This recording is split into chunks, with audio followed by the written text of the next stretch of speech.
And I'm muted. There we go. Hello, welcome to the stream. Welcome everybody. This is Oh, Interzone. Can you see us? hi, yes, there's a bit of a delay. I just had to turn off the sound on Twitch. Hell yeah. Okay. Welcome you But I can. guys. Hi. We got Ginge. We got Richard 16-bit. Welcome Richard 16-bit and Ginge and everybody else who's coming in. It is a good day because we have a special guest speaker here. Everybody say hello to Interzone. Interzone is a YouTube creator who I found through a video that you have definitely heard me talk about called Chris Chan is Possessed by Demons. That kind of your first video that popped off? Yeah, I never intended to make videos about Christian. It just kind of happened. I think what happened was I sent somebody messaged me, not messaged me. I typed some stupid comment back when Christian was not before the incest saga. Yeah. When he was going on about being possessed by, this is just before that, Sonichu, and I put forth a theory that he might be telling the truth, and then people wanted me to elaborate, and I think this is during a COVID lockdown, and there were multiple of these last year in certain parts of Australia where you couldn't go anywhere or do anything. So I was going a bit stir crazy, and Yeah. I just went, oh, and I made a video sort of replying to that in kind of a vain hope that maybe Christian might see it. Yeah. And yeah, then it just kind of went from there. I was definitely not intending to talk about Christian, but it ended up being a very useful person to, as a pop culture sort of phenomenon, to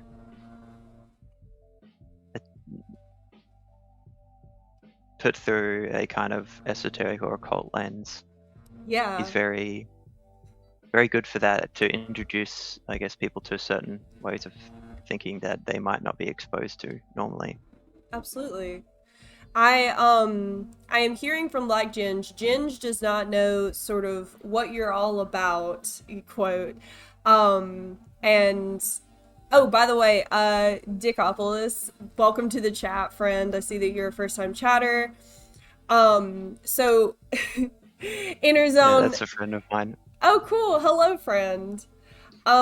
What is sort of your background in the My occult? background, Yes. that's sort of it's strange. I probably should have gotten into it a lot earlier in my life, but it wasn't until I was traveling a lot and specifically living in the Middle East and South Asia that I got exposed to a lot of things, mostly through my ex, who from I'm trying not to give too much information out, but I have a background in Islam and that kind of and living in certain Sunni Islamic countries in the Middle East and Islamic areas in Central and South Asia. I Hmm. got very interested in jinn, which is kind of a Islamic version of a demon, I guess you could say, but they're slightly more complex and interesting. Yeah. From what I understand, They jinn are like parallel to us. They're not quite like a hierarchy, like a demon is below us kind of thing. They're more so they live amongst us. Yeah, Jin, um, my ex, her family were involved in a sort of Sufi mysticism, and that kind of exposed me to a lot of stuff. And this is something interesting. Oh, actually, I'll give a bit of personal information to make it make more sense.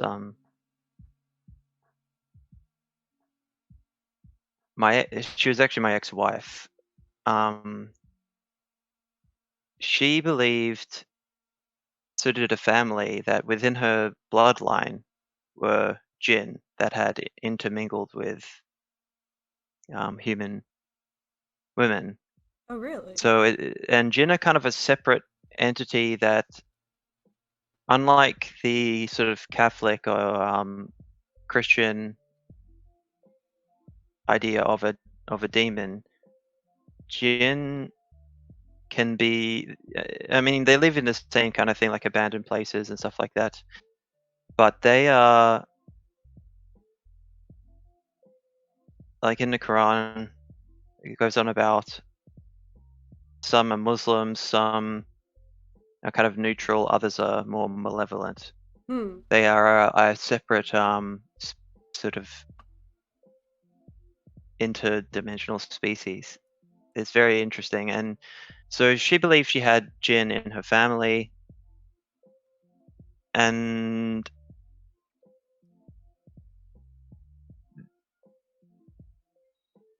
this kind of fascinated me, especially because she was connected to sort of aristocracy in.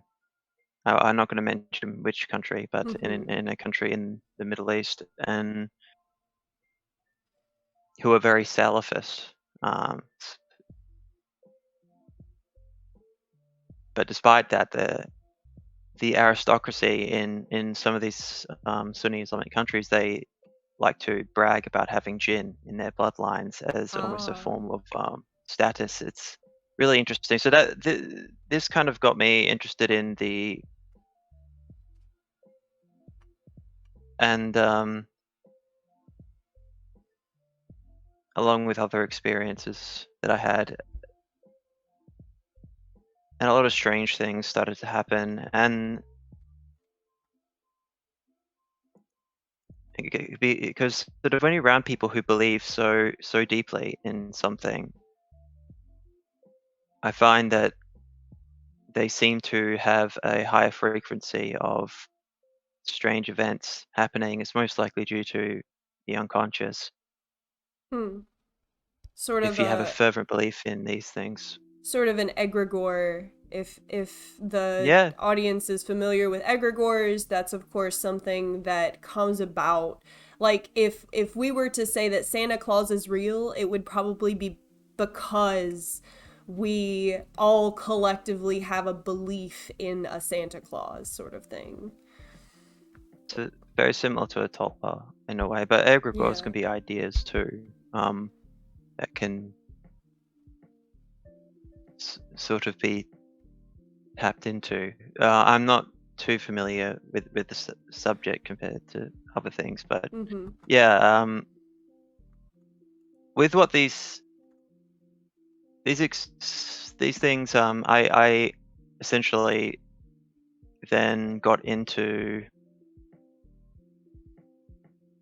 going through sort of apocalyptic biblical texts like the Book of Enoch, and then accidentally bought a book of Enochian magic, which is a whole another topic, Yeah. and then got into a lot of stuff by Aleister Crowley, and became very Some, involved in that and kind of obsessed. yeah, somewhat of And a all, magician at that point. yeah, my family are from Malaysia too. Yeah, we have a couple of questions already. I, uh, I lived in Malaysia for a period actually. Mhm. Yeah, Oleg says hello. That's Oleg in the chat. Like And the first question right before Oleg's is, don't jinn go where they can be fed? Just really quickly. Is that a practice, feeding jinn? you can give offerings to them Oh. and things like that. Generally they are very similar to the sort of Babylonian demon idea. They live in abandoned buildings. They kind of usually try and stay out of the affairs of men. A lot of people get this one thing mixed up with regards to demonology. In Islam, the beliefs of what demons are compared. You can't really compare it to um, Protestant or Catholic ideas or Orthodox Christian. Mm-hmm. People get them mixed up with the shaitan.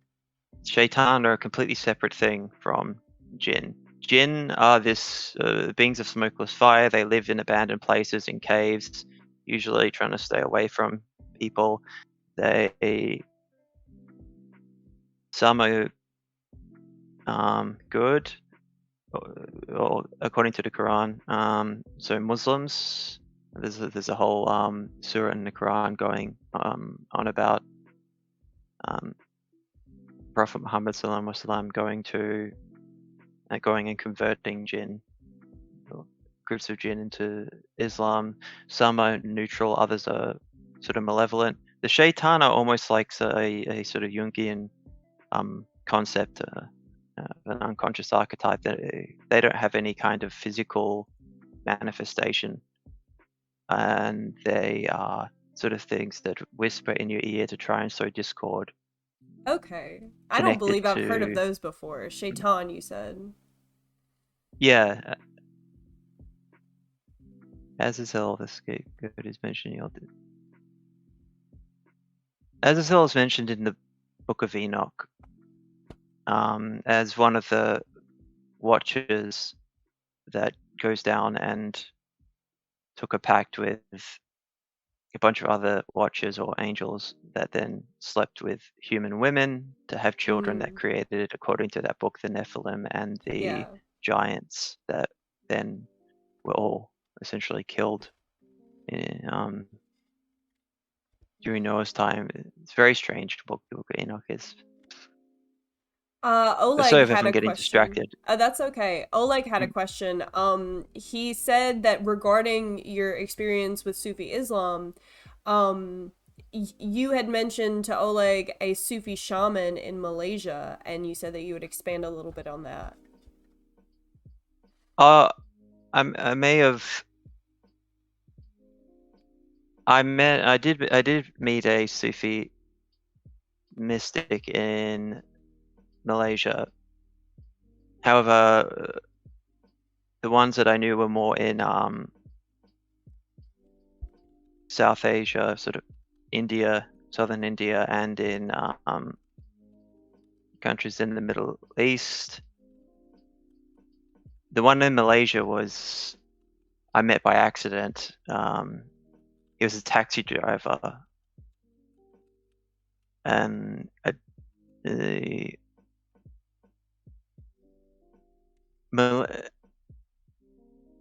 I didn't get to know too much. He to put it this way,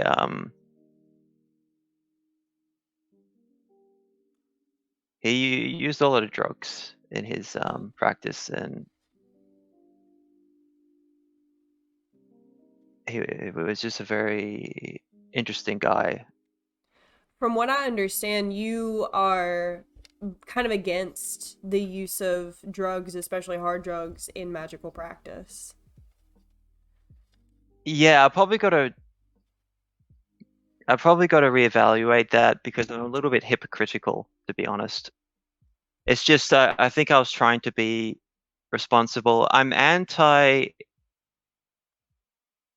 psychedelics with magic in particular because essentially you're just opening yourself up. I mean, psychedelics are useful to shatter reality and show that it might be malleable to some certain degree as an experience. It's probably valuable. However, I would not recommend doing a magical operation while you're on LSD or something. That Ah, would be absolutely bound for disaster. yeah. It'd be funny. It'd be funny. You wouldn't be able to remember what to do. Like I see drugs in magic as a tool. For instance, and Crawley was quite like this. People have a very big misconception on Aleister Crawley. Yes, he was a heroin addict, however, and he used a lot of cocaine. However, he was not. He kept everything as a scientific diary. Even his book about being a heroin addict, it's all a magical diary. Hmm. He goes into the times he takes it, when he takes it, and he mostly used cocaine. When he ran out of money, he would ghost write books on astrology and stuff for people, and he would just do coke 18 hours a day, sleep for 4, and then keep going. Man. So he kind of used it as a tool. And he doesn't really recommend drugs in any rituals, except I think it's energized enthusiasm, um, a kind of sex magic ritual that lasts a few days, and the cocaine is more to stay awake. And this is back between 1900, 1899, 1900 to the 1930s, when a lot of this stuff was written. Um, Cocaine and heroin were legal in a lot of these places. Hmm. And for medical reasons, if you had asthma, you'd use heroin and morphine and things like that. Oh. That was and it actually does help for that. But going into drugs, so yeah, I'm not I'm against them being used as a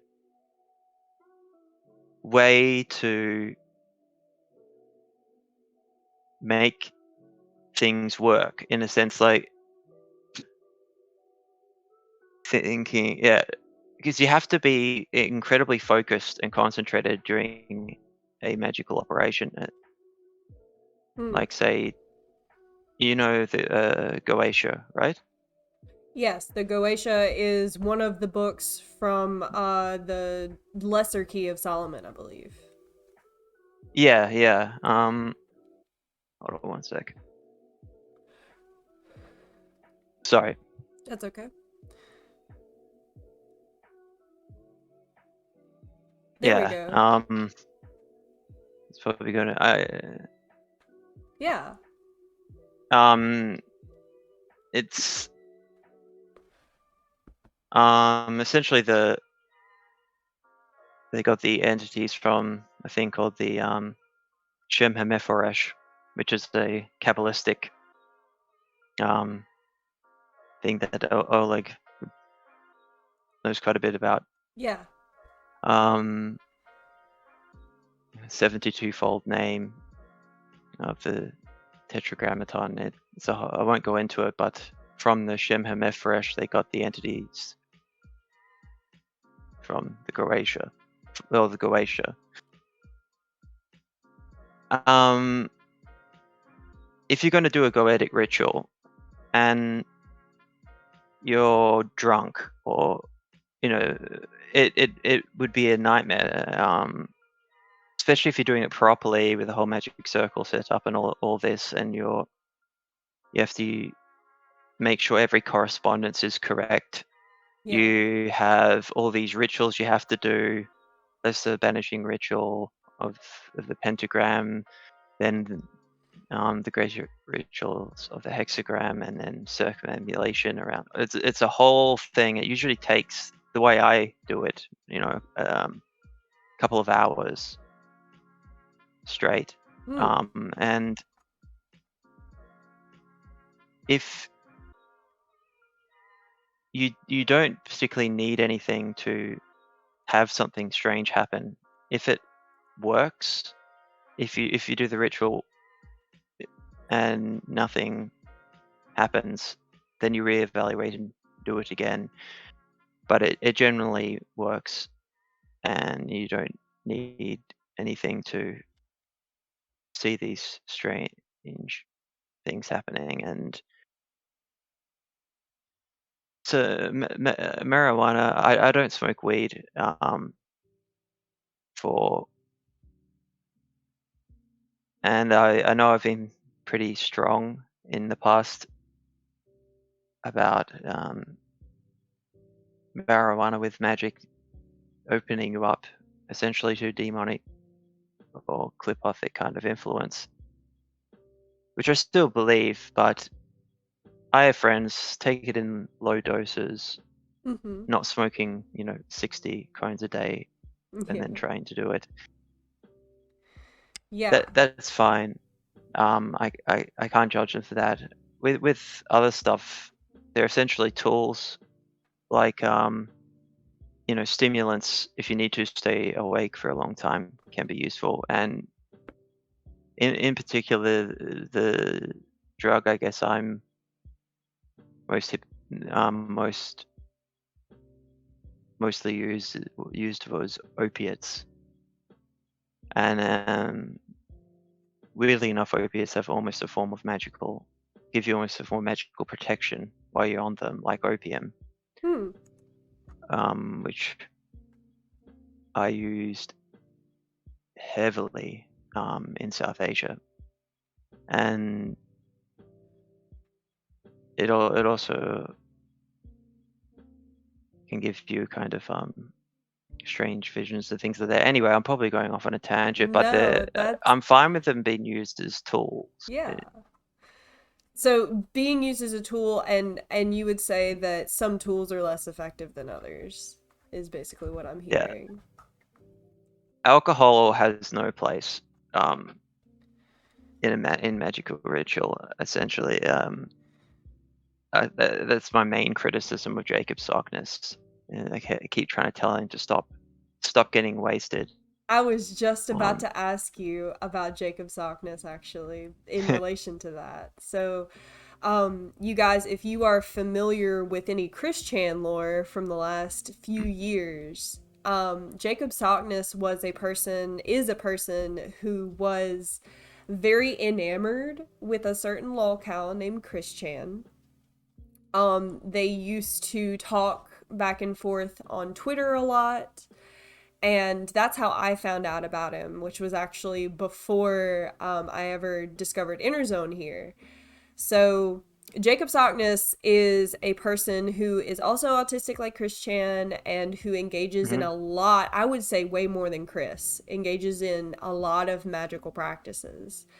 However, So yes. yes, however, related to Interzone here, Interzone has interviewed Jacob Sockness about those magical practices and discovered a lot of really dangerous things happening in Mm. relation to the magical sphere in Sockness's like sort of house overall. If you want to get into that a little bit.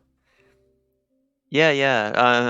So, and We we're going can to get get to questions back very to soon, Oleg yeah. and stuff like that. Yeah, we're gonna Because keep the I just questions noticed that. chronological, but I just wanted to like go ahead and go into Jacob Sockness because I Yeah, feel like that's very interesting. it's a good segue because I'm probably getting a bit off track. It's very. Oh yeah, one thing to make Killer Dan watching. It's really early in the morning here, and I'm not quite awake yet, Yeah. and I'm hoping that my um, ADHD amphetamine will kick in soon, so I can focus a bit better. All right, so Jacob Sockness, right? Sorry, as I said, I'm not quite awake yet.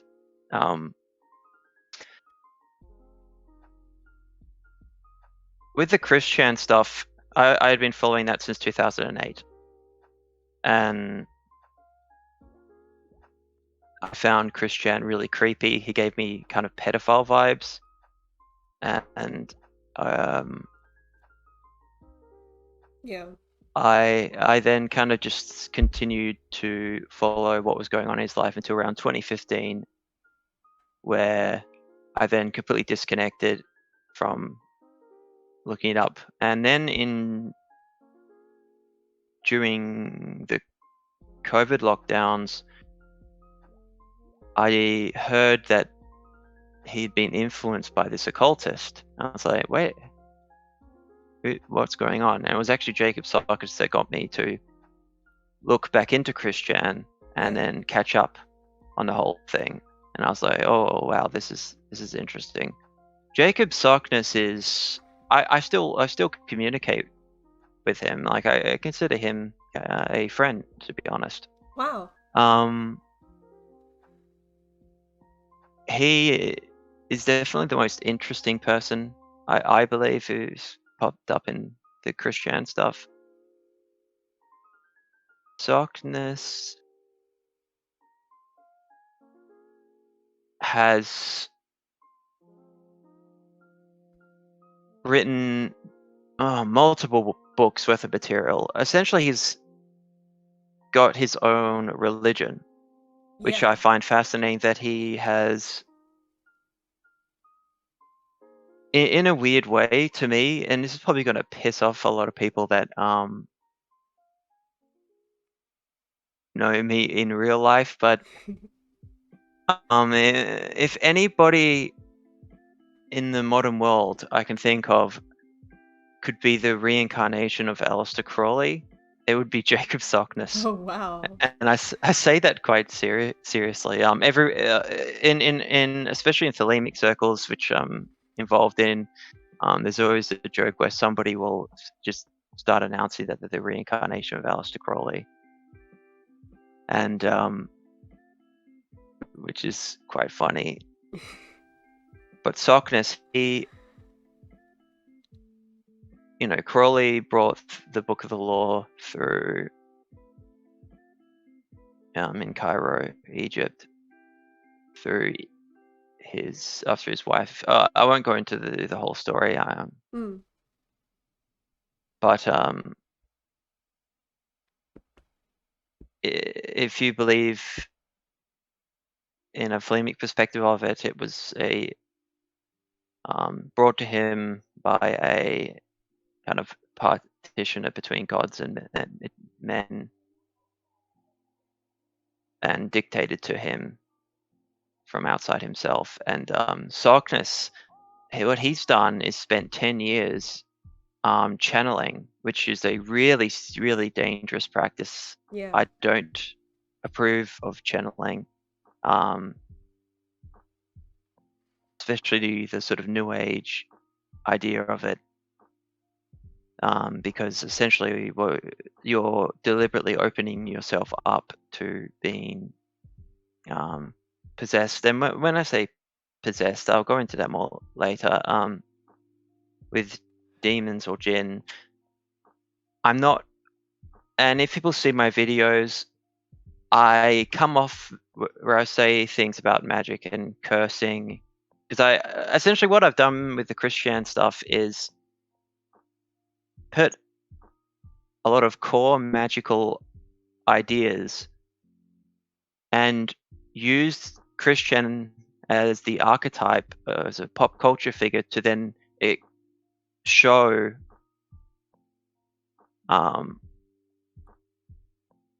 these different magical perspectives Hmm. through things in his life that he's done wrong. And that's sort of what my videos are. And I speak quite literally when I'm talking about demons and stuff like that. But I'm not. It's kind of an occult tradition. You read books, and it's all quite literal. When a lot of it is more Jungian, sort of collective unconscious stuff. But and the majority of occultists I know don't believe in things like demons literally. They see them as sort of manifestations from the collective unconscious. I differ slightly from my opinion because of my experiences I've had overseas. But Yeah. I'm getting off track. This No, softness thing. I think you're right on track because like I was gonna say earlier when you were talking about when you were talking about alcohol, I was gonna say that that's very different from something like voodoo, where you would channel a demon specifically by letting them into you in order to let them Yeah. you let them experience things like being drunk and Do you want sex me to and go things like into the that. voodoo thing that I mentioned in one of my videos? I would like that, yeah. Okay. I know of somebody because I'm not from America. This is more this is associated with Haiti, who has been to these things and took some footage, which I've seen, which is really bizarre, of a Haitian voodoo um, shaman channeling a demonic entity. And what happens is when they channel the entity, once the entity has entered them or possessed them, the first thing you'll notice is their facial features don't look right. They slightly change. It has an effect very similar to a uncanny valley effect. And this doesn't just happen with regards to voodoo, but when people I've known have had an entity attach itself to them, Hmm. the first thing you notice is, yeah, the face. The face doesn't seem like their face anymore. And it looks distorted. And that's the first thing that usually happens when successful. And the entity in voodoo, usually because it's a base sort of demon entity, the first thing they ask for is, and this connects to the Goetia too, that they will ask for alcohol, cocaine, weed, and the voodoo practitioner will get, well, because when you're working with demons, it's all about the base instinct stuff, sex, drugs, things like that, because they want to experience these things. Mm-hmm. These rushes of neurotransmitters, because they can't normally. And for instance, with the Goetia, when I conjure a demon, I will always have a sigil, and I usually use a black scrying screen in Mm-hmm. the triangle because it's easier to um, have something manifest Yeah. in that. I'll show you what I mean by that in a minute, but I will force it to swear a oath to me, word for word, and I will. You essentially are entrapping them. It's very different from voodoo, but what I offer them is I will, if they do what I want them to do, I will make them drunken with wine and things. So I will bury their sigil and pour red wine on it. I know how Red strange that wine. sounds. Yes, because they like to get intoxicated. That's a good incentive for them to go and do something for you. That's my gold standard, utilizing the Goetia and demonic entities. Hmm. And the same in voodoo, they ask for alcohol, drugs. So the practitioner will consume large quantities of cocaine, marijuana, and alcohol. And as I said, their facial features will slightly change and things like that. And then when the practitioner is done, they've got what they wanted. I mean, one of the main reasons people will try and conjure demons in most cultures is essentially they are not bound. And I say this as an idea rather than as it being literal, but Yeah. how they seem to operate, whatever they might be, they are not bound by this space-time reality, Hmm. which is why they can bring information from the past and the future. And a lot of the times, like in a voodoo practitioner will be doing it to get information for somebody, but you usually have to coerce them because they lie constantly. Yes. Also, and yeah, so when the entity leaves the voodoo practitioner, they may have drank a liter of rum, done half a gram of cocaine, and smoked 20 joints. And as soon as the operation is complete, the practitioner is sober. That's what's Hmm. strange. Yeah. It's very it. They It's like the demon literally sucked it all up. Yeah. That's wild. and yeah, so voodoo interests me a lot. However, I'm, I guess, too embedded by now in capitalism to want to try and channel an entity. And essentially, what Jacob Sarkis has been doing is he has written like 4,000 pages worth of material of stuff he channeled in, and his magical practice, because Jacob Sarkis is very autistic. He's had a hard life, and he's was from Kansas, and he's a homosexual, and most likely he was not treated very well. He moved to San Francisco and fell in with sort of new age crowds and stuff like that. My initial theory on Sarkis was I thought Jacob Sarkis was somebody who knew their shit. Sorry for swearing. Hmm. Knew their stuff and was maybe involved in serious magical practice and maybe involved in OTO stuff, who then are you allowed to swear on the Oh stream or yeah, not? you can swear. Or would Yeah. that be a problem? No, it wouldn't be a problem. No. Okay, well, I thought maybe he was, who somebody who maybe fucked up monumentally during a magical operation, Yeah. and then, however, I was completely wrong, sort of. Sockness has absolutely no kind of background or training in the Western esoteric tradition. He is essentially he. It's very interesting. He bought a book that's a his brother bought him a book, and this is what got him into magic when he 20 years ago, which is a book that is fake. It's not a real book on magic.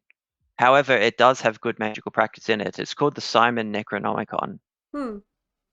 which is what came out in the 80s and was meant to be, the Necronomicon from H.P. Lovecraft's work. And um, I have a copy of it. I won't grab it though because it's way over there. Yeah. The Simon Necronomicon does lay out a essentially Kabbalistic magical practice, Hmm. and so Sockness sort of started to do stuff from the Simon Necronomicon when he was really drunk, and entities. This is according to him, aliens from the Andromeda Galaxy essentially contacted him. And so his magical practice has been to get as fucked up as possible on alcohol. Socrates is quite funny. He's a walking contradiction of sorts. He hates drug addicts. Though to give him credit, he does live in San Francisco, which is apparently not the nicest place to live right now. Yeah. He gets as drunk as possible and communicates with these entities. But to give him credit, he's brought forth an entire magical system that is about 400 pages worth of sort of ritual and ceremonial magic that he has gotten through channeling. He's got about 4,000 pages worth of material about the Rocat and the different entities that live in the Andromeda Galaxy. Yeah. Is this, It's very interesting. do you think that this is one of those cases where if you believe in aliens, then something that is an entity will appear to you as an alien kind of thing? Or if you believe in angels, Yeah, perhaps something will appear to you as an angel? demons or jinn do essentially try and yeah, Hmm. Dicopolis is right about the Necronomicon. If I am a devout Catholic and if you're a jinn and you want to attach yourself to this person, how would you go about it? If you were a jinn and you wanted to attach yourself to a devout Catholic woman who prays constantly, and what would you do to attach yourself to her? Hmm. You would essentially like become, I don't know, the visage of a saint or something like that, probably, right? Or appear as the Virgin Mary? That's the easiest Ah. if you wanted to manipulate. Or appear as an angel. Demonic entities are very base. You know, the literal meaning of the word base. You know, not the saying that everyone says these Yeah. days. You know, like, oh, Yeah. that's based. I don't know why that has come up, because I mean the word based usually, if you refer to a person being based born, it means that they are a bastard Ah. essentially. But it's a even more derogatory term of calling somebody a bastard.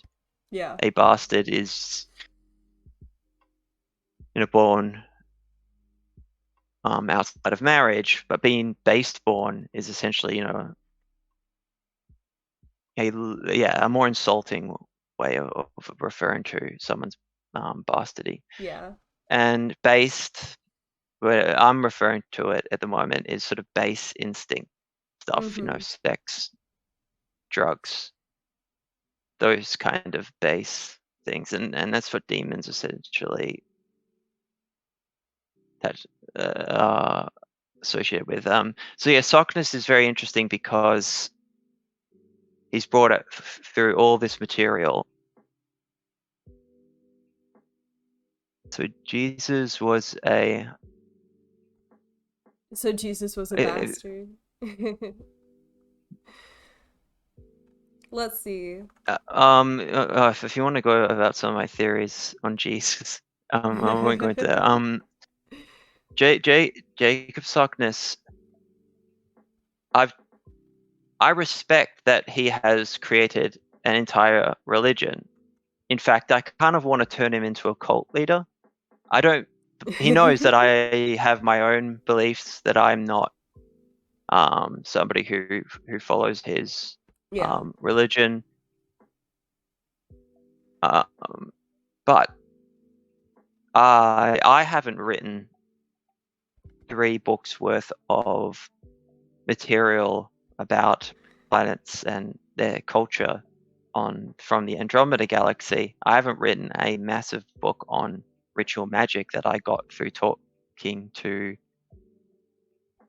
entities that I believe are demons while being completely wasted. I've tried to get Jacob to stop drinking, but he doesn't know how to get these things to happen without getting drunk.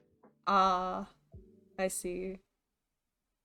Which would be, Because it would be more of a form of meditation at that point, I assume. That was a question that we had mm, a little bit earlier. Is yeah, like, is it a form of meditation? Sockness sort of he's an inadvertent chaos magician. Yeah. He's he's getting himself into an altered state of consciousness to induce gnosis and he uses a massive black scrying mirror which has he's also pulled through an entire language, which is really interesting, and an alphabet. I Hmm. mean, Sockness is interesting in so many on so many levels, way beyond what the Kiwi farms and stuff like that go on about him, focusing on his personal life. It's just he has so much material that and he that it's difficult to go through. I'm kind of pissed off at a YouTuber called Gibby Oh, Gibby. because most of the information about Jacob Sockness is from these interviews that were coerced out of Sockness where he was really drunk and the people who coerced him pushed him to drink more and more. Yeah. So the Gibby interviews with Sock that leaked interviews that he uploaded that someone did with Sockness. Sockness was fucking wasted for that. For the interviews I did with Sockness, I had to get into be as sober as possible. But he started getting delirium tremors. He's the one of the only people I've met who's an alcoholic, not because he wants to drink all the time, but he is an alcoholic because he wants to stay in communication with these entities Wow. that have obsessed him. So he's in full delirium tremors, and he had to drink a little bit because he wanted to be sober for the interview with Yeah. me.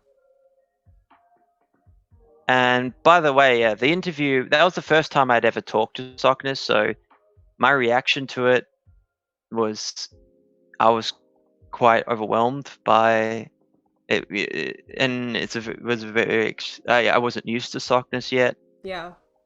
whereas I've been in contact with him for over a year now. I'm very used to how Jacob Sockness is. Yeah. I would like to interview him again at some point, but I kind of just let him go on about things. Um, but yeah, my theory about Sockness was wrong. And yeah, I've tried to. He is trying to stop drinking for the purposes of magic. But yeah, Sockness got me into the whole Christian thing Yeah. And again. Chris Chan is of course the reason that I know about you. Yes, I have I'll go watched, into that. yes. I have watched so much uh Chris Chan content that you actually organically came up in my recommended with your that seminal video. it's the And this is I before, like we said, this is before the whole incest saga. yes. The funny thing is, the first video I uploaded on YouTube, right, is this stupid video I made, where I'm reading from my Tanakh, which is essentially, to put it very simply, the a Jewish version of the Old Testament I see. in its entirety, multiple books rather than just the Torah. And I went to my favorite biblical verse, which I was being completely I was being a dick, but I was going on about the story about Lot and his daughters after Sodom and Gomorrah. Oh, you've seen that, Oleg? Yeah, not the smartest thing for me to upload, but what's interesting is not that video itself, but the story of Lot essentially is that I read was the part where after they escape, I believe, Gomorrah, they go into a cave and Lot is dying and he doesn't have any heirs. So his two daughters get him wasted and then have sex with him. Yeah. And that's fine because he's wasted. So, it's not. So, Anyway, yeah. it's a really, it's one of the most I guess, problematic biblical stories in the context of modern society, and so I was making fun of how if you get having sex with your daughters is fine as long as you're wasted, Yeah. According to God, because it's that's fine. yeah, it is like a scene from Game of Thrones, but that was the first thing I uploaded onto YouTube, and then little did I know that not long after that, parental and and well, not child, but Yeah. incest was going to become a part of my thing. So the first video I made, essentially, this is the time where Christian was claiming to be possessed by Sonichu, and He so I was, put the in theory out. fact, I want to expound on that for a minute. Chris Chan, for about a period of, I would say, several months, although I can't remember almost a exactly how almost a long, year, almost a 9 months, year, I think. for a very long period, Chris Chan was claiming to be possessed by Sonichu, his character, to a The point electric where hedgehog Pokemon. yeah, electric hedgehog Pokemon. He was claiming to be possessed by Sonichu to a point where he said that his soul was in another place, in another dimension, and he would C137. see Yeah, one something. 37, and then the whatever the Marvel universe number is, essentially he just stole it from that. But He yeah, sorry, did, keep yeah. going. He stole it from a combination of the Marvel universe and Rick and Rick and Morty. Morty. Chris Chan was saying, "Oh, I'm Sonichu. Everything I write, everything that I say is Sonichu." And my mom, Chris Chan, is in another universe right now. She'll get back to you later. She's off doing universe shit. So Chris Chan exclusively spoke and wrote as Sonichu for approximately, like we said, 9 months. And at this point is where Interzone comes in. Yeah, I commented on a video where on his YouTube channel. I'm sorry about pronouns, but That's okay. We usually use they with for Chris regards, Chan for just for purposes of like just non-clarity. I just I mean, the reason Christian essentially has gender dysphoria is kind of a mystical one. It's interesting. He had some kind of dream or mystic vision about being from a previous lifetime or something about him being a hippie woman at Woodstock or something. Yeah. And that mixed with somebody telling him that he needs to get in touch with his feminine side. And yeah, he went all in, He or did. she went all in. Yeah, yeah. And yeah, I especially after the incest thing, I really don't care if I offend Christian. No, not really. Uh, But Um, I all do that being respect said, the I have nothing against the transgender community or anything like that. So I get, yeah. yeah, I'll probably accidentally refer to her as him because that's We've known about it's Christian since like 2007 over here. Like it's been a journey, and a lot of people have heard me talk about how I use they for Christian because it's been so much of a back and forth rather than he or mm, she. They just seems very appropriate in this particular yeah. case, but I don't mind I if you always mess up forget. a little bit. I'll call they. If I say they, I'm not going to remember. It because it sounds sort of phenomenally Yeah. weird, you know. I'll just call Christian. I'll just call Christiana her.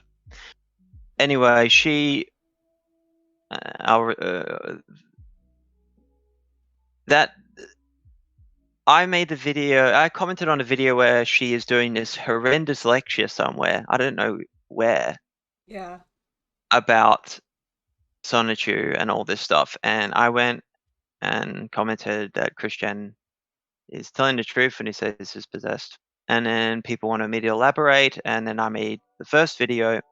The second video, in the first video, I essentially used some quotes from Aleister Crowley's book Confessions and about a demonic entity from Enochian magic called Choronzon or Choronzon 333, Yes. which is which is one of the most important entities within Thelema. Thelema being a sort of magical and religious movement that has come out of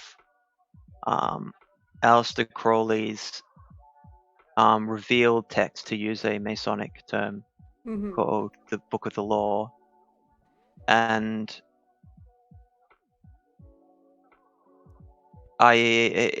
anyway, Choronzon is a extremely important entity with regards to Thelema, especially if you're going through the system of the AA, which Do you mind if I go into who Karanzan or what Karanzan is really quick because I find that super interesting. Um yes, so Karanzan, you guys, is something that came out of Aleister Crowley's writing. Um no, it came out of Enochian magic, yes. from Dr. John Dee and Edward Kelly in the Ah. 1500s. John Ah. Dee and Edward Kelly. John Dee was Queen Elizabeth's court astrologer, and he and a occultist called Edward Kelly essentially started scrying, and they brought forth an entire language and magical system that is Ah. absolutely amazing. Enochian magic, to me, is essentially what I'm most interested in, and Choronzon, as Dr. John Dee. John Dee is very famous for multiple reasons. John Dee is I'm not very good with Shakespeare, but he is in at least one Shakespeare play, I think, as Huh. Prospero, who created a storm to destroy the Spanish fleet. I think I don't remember which, but John Dee refers to Choronzon as the king of all devils, and actually believes that it was Choronzon that essentially coerced Adam and Eve into eating from the tree of knowledge of good and evil, I rather than Satan. I didn't know that that was actually a role that Karanzan played in all of this. And all that being said, like it's an entity that Aleister Crowley also wrote about Yes, having conjured essentially.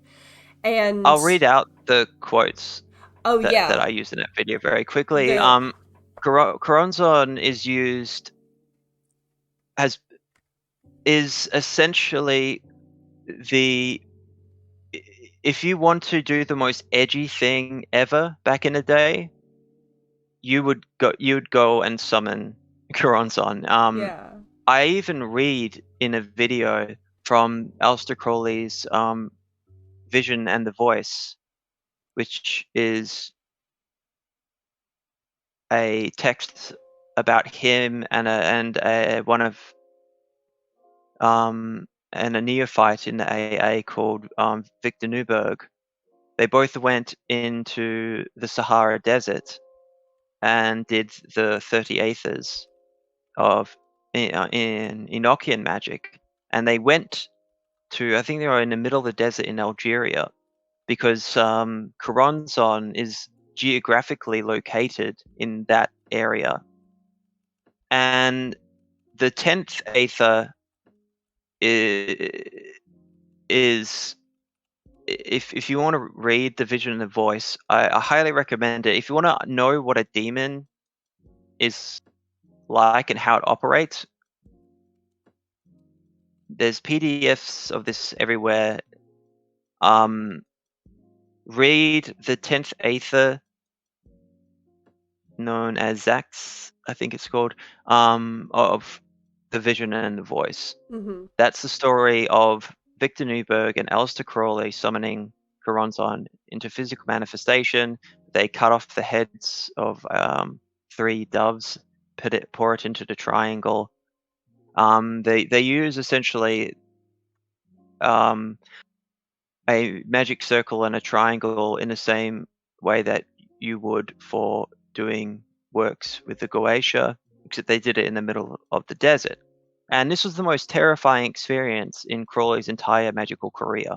Hmm. This because Choronzon essentially appeared as this shape-shifting nightmare. It would talk to both of them simultaneously at the same time, making absolutely no sense. Yeah. And it's also known. Choronzon is also known as the Babbler of the Abyss, and it is has become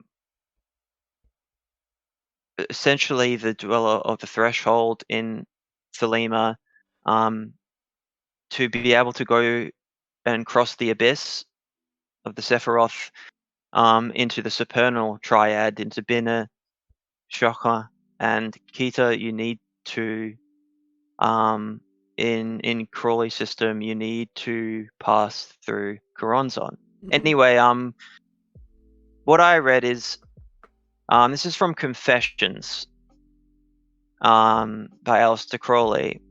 The name of the dweller in the abyss is Choronzon, but he is not really an individual. The abyss is empty of being. It is filled with all possible forms, each equally inane, each therefore evil in the only true sense of the word, that is, meaningless but malignant, insofar as it craves to become real. These forms swirl senselessly into haphazard heaps like dust devils, and each such chance aggregator asserts itself to be an individual and shrieks, I am I, though aware all the time that its elements have no true bond, so that the slightest disturbance dissipates the delusion, just as a horseman meeting a dust devil brings it in showers of sand to the earth. Mm. That to me is the most eloquent sort of description of a demon in general, not just Choronzon. And I use this one a lot in my videos. And another quote I will quickly, this is not from, this is not a quote from Crawley, but this is related to Chaos Magicians. Is it still here? Essentially, oh yes, what's his name? Peter J. Carroll, who is a famous chaos magician for writing for Labanal and Psychonaut. Chaos magic is essentially Thelema, Crowley's system, however stripped of all its transcendental nature and just brought to the most bare form, reduced to its most condensed form. Mm. So it's much easier to be able to utilize. And with regards to me in magic, I was very much a chaos magician before I moved into Thelema, Mm. because Thelema is quite inaccessible Really? with rituals and things like that. Anyway, Peter J. Carroll says that believes that Choronzon is simply the name given to the obsessional side effects of any deluded search for a false holy guardian angel, or anything which the magician would mistake for his own profound genius itself. I see. Which is interesting. The Chaos Magicians had quite a different perspective of knowledge and conversation with the Holy Guardian Angel. Anyway, that quote of Choronzon I use a lot because it is. I don't know. I just think it's very apt at describing what these things are. And so, yeah, the first video I made, I got a lot of shit for because the title is very sensational, Christian is possessed by and demons. Yeah. yes, it Very may sensational.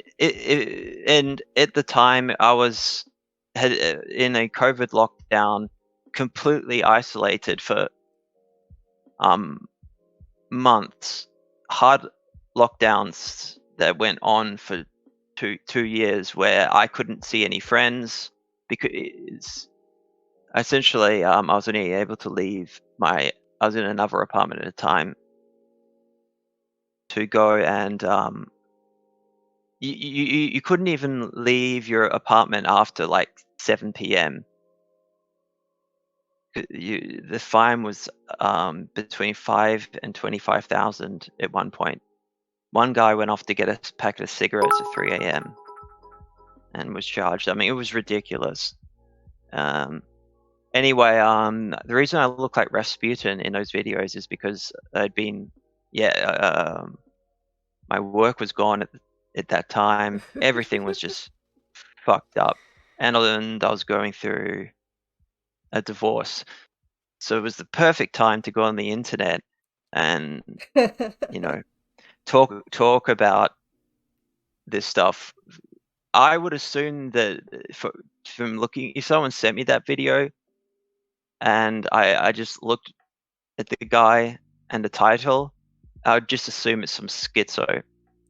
Like I would just go, oh Jesus Christ, what the fuck is this idiot? But I make some good points, and then I made a video about cursing, which I think is probably more important. And I go into the whole curse Yameha stuff with Christian, because I believe that him doing that he is actually trying to curse somebody. And with chaos magic, you can what people have sort of worked out in the 70s, 80s, through the whole when people move towards chaos magic after the occult revival in the 70s is that you can make up your own shit, but as long as you believe it is real, you have to use belief as a tool. And It Chris Chan is very good at can that sort of work. thing. Oh yes. And the reason I made that video was to sort of go on about how cursing is one of the stupidest practices you can do, because it's most likely going to backfire. Really quick, And a little bit of Chris Chan lore for the people. Okay, mm, Chris Chan and this Karanzan, by the way, this Karanzan mm, entity being something that forms itself into whatever you're looking for is very important here. So yeah, Chris that's the Chan, chaos magic perspective yes, of Karanton, yeah. And Chris that's what I Chan, utilize as the allegory. Chris Chan is a person who is famous for cursing people specifically using a combination of Dragon Ball Z Kamehameha and the word curse. Curse ye Hameha is what he would scream at people. Yeah. He would In real do life this too. in real He, life. And he did it to Mary Lee Walsh. he did, and it got him, I believe, at least suspended from campus at his local And community college. oh yeah, and he did it so much to everybody. The reason I was using his, because people get angry at me because I'm very harsh on Wicca and the New Age stuff, but people these days do really stupid magical practice trying to curse people. For instance, the dumbest is trying to curse like President Donald Trump back Mm, in 2016. yeah. A bunch of and people were trying to do that, and it was really cringe and really pathetic. There was one video of this group of boomers, and they had no idea what they were doing, and they used the wrong card of the tarot for the purposes of their ritual. They then would, when they burnt it, they all went, "You're fired, you're fired." It's so stupid. Like, because that's such a amazing metaphor for him on Celebrity Apprentice saying you're fired. Anyway, funny enough, most of these people ended up in mental health facilities, and the main guy became destitute. And that's because they cursed somebody who did them no personal harm. Mm. If you curse somebody,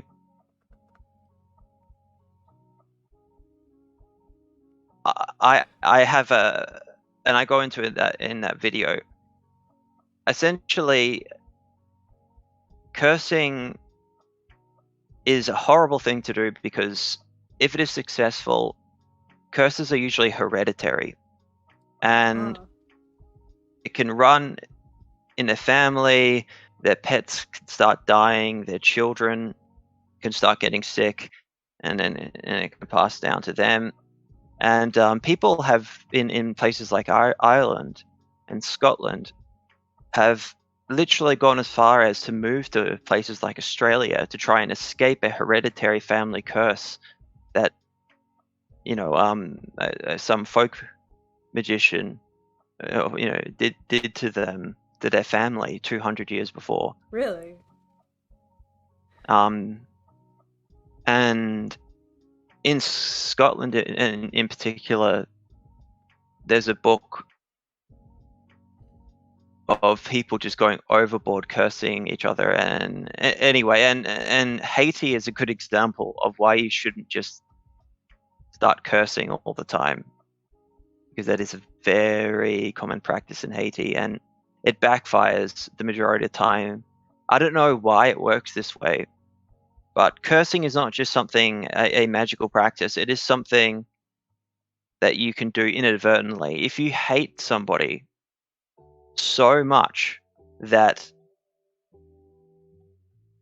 you can essentially release a huge charge of, this sounds strange, but psychic energy towards that individual not even intentionally. And with what the point I was trying to make, and this is the video I made, and then like a few days later, the incest thing happened. So I'd already essentially predicted something bad was going to happen to Christian. And then I explained that he's opened up to possession because of his stupid New Age practices that have, and also something I found out recently. Jacob Sockness gave Christian a bunch of rituals from his magical system. Oh, really? And yes, and unlike Jacob Sockness, who's not a lazy person, Chris Chan is the laziest person who will not do anything properly. No. And he was doing channeling rituals. Nobody knows this. He was doing rituals that Jacob Sockness gave him. However, Jacob Sockness even said that he was being an idiot. He wasn't doing it properly. Mm-hmm. To try and get in contact with, his strange copyright infringing entities. And so a mixture of Christian cursing people who did him no personal harm, and the curses backfiring on him, which opens you up to being both psychically attacked and having an entity attach itself to you, because you are essentially wearing out your psychic firewall. I know it's all strange, but there's no other way of really talking about this without it sounding strange. And so I believe that a mixture of cursing people who did him no personal harm and the stupid meditative practices and dangerous New Age channeling practices, mix of those two, along with him having problems with delusion, attributed. And yeah, with the cursing thing, I was going into the whole Alec Benson Leary Asperger thing, because he went absolutely crazy about that. And unlike other trolls, Leary didn't do him any personal harm. He probably could have cursed Liquid Chris, possibly successfully. I don't know, because Liquid Chris did do him some personal harm with regards to manipulating that girl that was involved into being in love with him, and utilizing a honeypot, as the intelligence communities would call it, to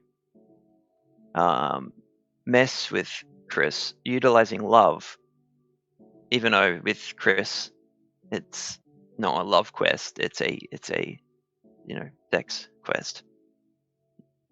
He could have possibly successfully cursed Liquid Chris, but anyway, all the other people, for the most part, it would just rebound back onto him and it did. Every time he did it, it just ended in disaster. And so years of cursing, and you can see this with other lolcows and stuff like that. I keep getting people sending me different people who go, oh, make a video on this guy, make a video on this guy. Yeah. But I don't want to be the guy who just says everyone's fucking possessed by demons. Yeah. Because firstly, in the Christian videos, I've already said everything that really needed to be said, because they apply to all other people who do these same kinds of practices. Mm. And I don't have the time. I don't have the time to go and look through 10 years of shit on the kiwi farms about somebody who I have no interest in to make a video. I would, but I have other things I have to focus on. Chris Chan, I've been following him since 2008. So that was different. Mm-hmm. And yeah, so then the third video I made was straight after he that horrible leaked audio of him him bragging about having sexual intercourse with his demented 80-year-old mother. And that was quite a big, it wasn't really a surprise. That's such a unbelievably strange crime. Yes. And my theory then changed after the incest allegations.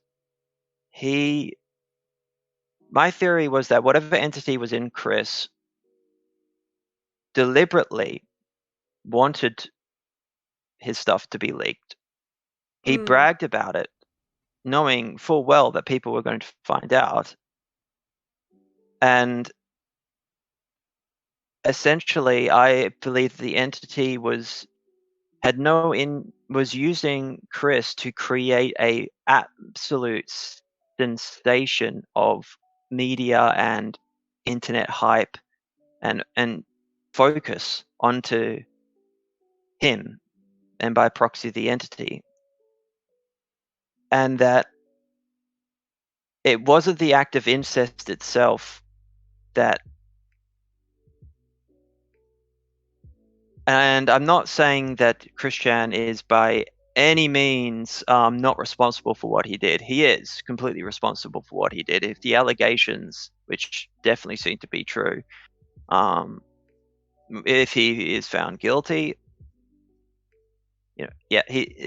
I'm not using he was possessed as a scapegoat. Yeah. But I believe that the entity in him wanted to create.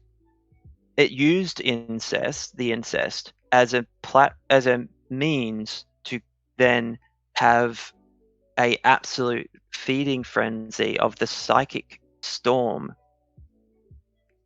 that was created by the publicity and the shock of it, because it is such an unusual crime. Mm-hmm. And it's so repulsive. It's beyond I grew up in I come from a very rough background, and knew a lot of people who had been raped by their fathers, raped by their brothers in particular, was very common where I grew up. But this kind of incest is so bizarre because it's with a 80-year-old woman, and it's so extreme because it's so unusual. And Chris being this bizarre celebrity, the entity then essentially was draining the psychic energy of everybody focusing on Christian, because he was everywhere now. And my theory was essentially that the entity, as soon as essentially had a it's like if you're going to do methamphetamine and you want to do half a gram, and you get a crack pipe and you smoke it, well, that's going to take a long time of just constantly smoking. Why do that when you can inject it? We are not And then suggesting this, by the way. This is only for no, educational this is a purposes. metaphor. This is a Yes, metaphor and it's a allegory. metaphor. What because I'm talking about a demon. What if you inject it, you can get the full half gram of methamphetamine, and it will kick in 3 seconds. And that's essentially what the demon did with this publicity. And then once Chris is in jail, I believe the entity most likely left. Detached itself. Detach itself from him because it got what it wanted. It got the entire world an absolute storm of psychic energy towards it, and I was, going by my theory, I was supporting this entity, and so after him going to jail, I then decided I would stop talking about Christian. And I made a video when Christian got messianic psychosis in prison, which is totally understandable because in jail you essentially have nothing to do, and he only and being in Virginia area, the Bible would most likely be, and most likely just the New Testament, the only book really around. So Chris probably read that over and over again and went, "Oh, this Jesus guy, yeah, he's just like me." So messianic And his psychosis, delusion, meaning his new messianic delusion. psychosis, Yeah, his new delusion that he is Jesus, Christine, Weston Chandler, and Sonichu. yes. And so I made a very brief video essentially explaining that he's from reading the Bible, has gotten, even though he claimed to read the Bible in the past, he's too lazy and he never accurately really went into any of it until he went to jail. Yeah. He got messianic psychosis essentially, and I believe I stopped making videos about it because I didn't, and I made a point of this, I didn't want to feed the entity within him. And then for other reasons, I had to disappear for 6 months. Yes. And I didn't make anything, but I'm fine about talking about it now. I've been fine about talking about it for, after that, because whatever was in him is most likely gone. Yeah. And I have the same theory with certain murderers, mostly not serial killers, but people who spontaneously murder. And anyway, it was very strange.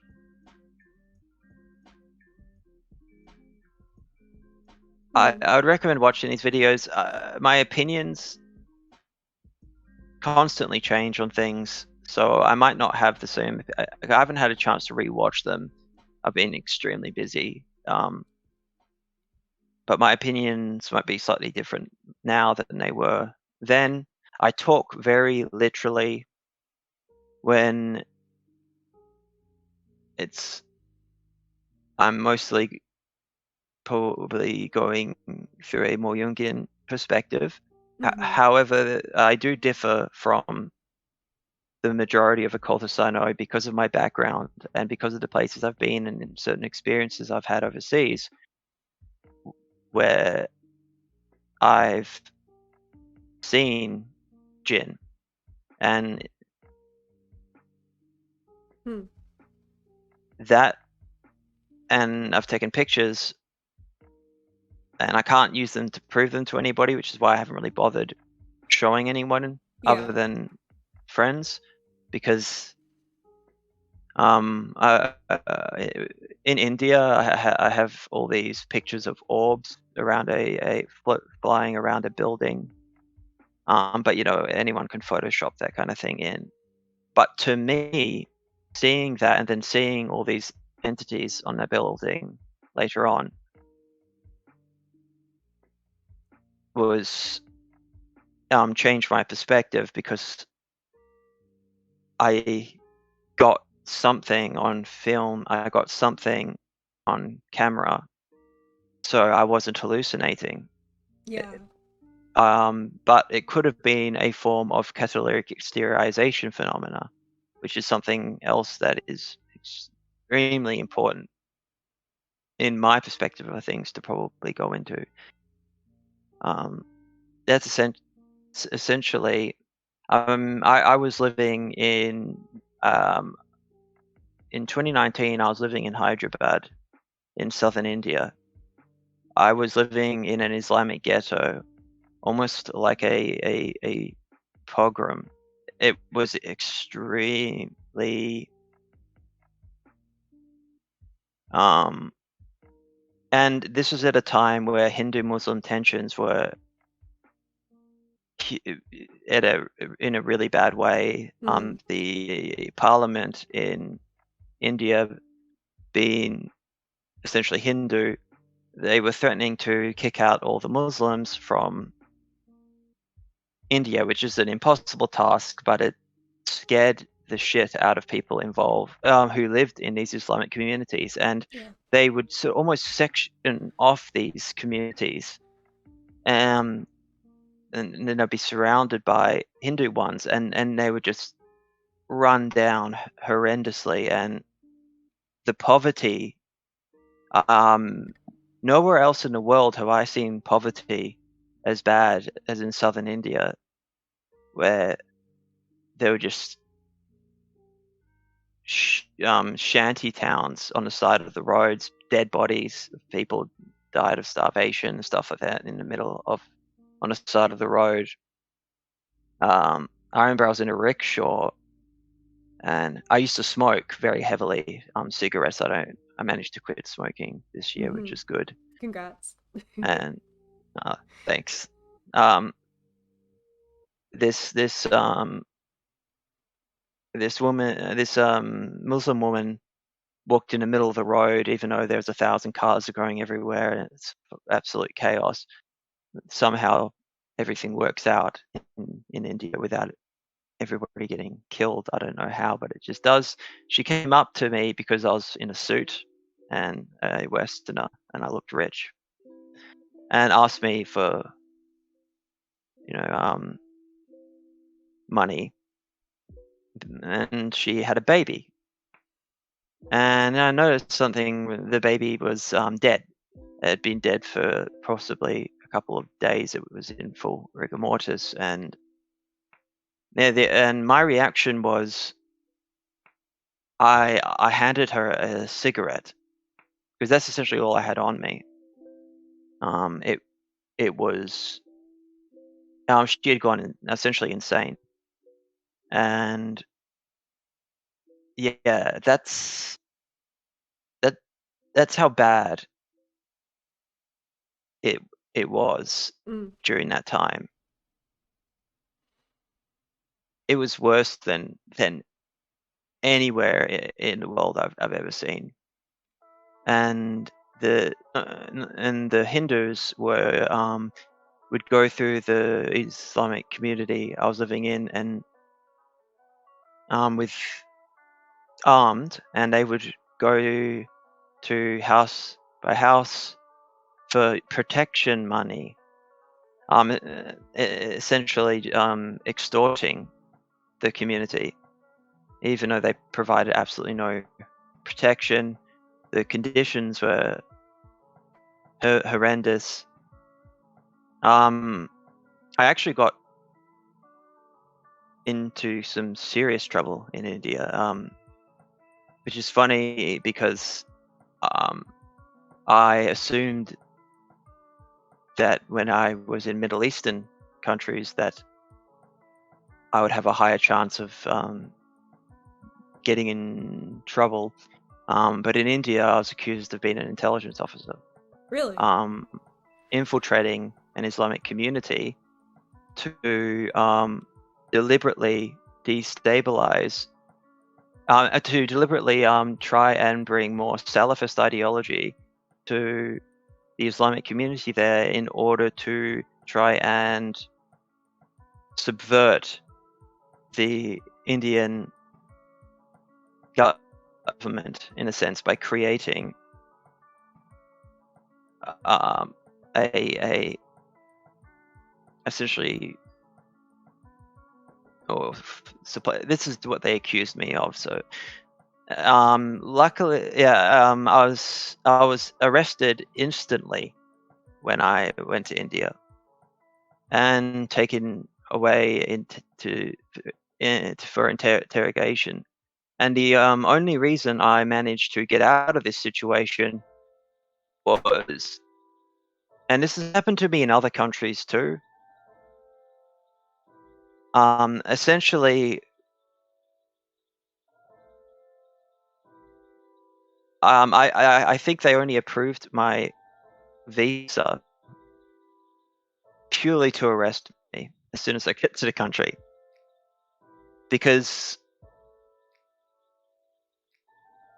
it said that I was single on it, and no Westerners go to Hyderabad for a holiday. No Westerners go to an Islamic ghetto to live with a 55-year-old woman whose name, she was my mother-in-law.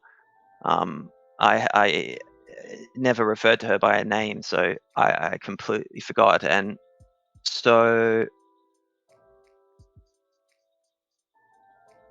anyway, I got out of it because we knew we were going to need to bribe people. Oh. And at the time, my wife ran off and got money. And when she came back, I had been taken away. And luckily for me, she managed to bribe them to release me. And that shows how easy it is to subvert the Indian government. Yeah. As long as you can bribe before you, as long as you can pay. If I legitimately was an intelligence officer there to try and push the Islamic community into becoming more Salafist and to help, Al Qaeda splinter cell networks there or whatever, to then cause higher Hindu-Muslim tensions. Well, I could have. They just let, They just let you as long as in. I had money. Yeah. Yeah. Same thing happened to me in Malaysia, but it was far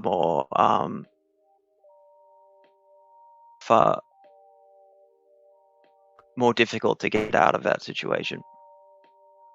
But yeah, Do you think other all of than the these do you think all of these tensions are something that are contributing to the things that you saw that were more yes, occult? Yeah. yeah, I bring this strange story up because I think a form of catalytic exteriorization phenomena was going on, because there were jinn in the communities that had been there for hundreds of years, according to the Muslims there. And what I think happened is the fear of a Nazi-like crackdown on these Islamic ghettos, and the fear was absolutely palpable, created these essentially manifested these things, similar to the Foo Mm. Fighters in World War II. The Germans at the end of the war, the civilians were so fucking terrified, rightfully, because they were fucked. And all of a sudden, people started seeing, these Foo Fighters, these orbs, and I think that was a catalytic exteriorization phenomena of a manifestation of the fear of the German civilians of what was about to happen to them, and the hope that a wonder weapon, secret weapon, would be utilized by the Nazis that they claim to have, that would change the course of the war. Mm. And that's one of my theories of, because otherwise it was just something completely separate. And yeah, and I mention this too because I'm not just a occultist. I'm involved in, I guess you could say, journalism and international relations. Hmm. So that's one of the reasons I've been in a lot of these strange places that a Westerner would usually not have access to. Yeah. And I'm going to be going into some of that stuff more in the future because I think it's very interesting, and in particular, terrorism, um, because I see them, terrorist organizations, as being almost akin to a militant form of a secret magical society.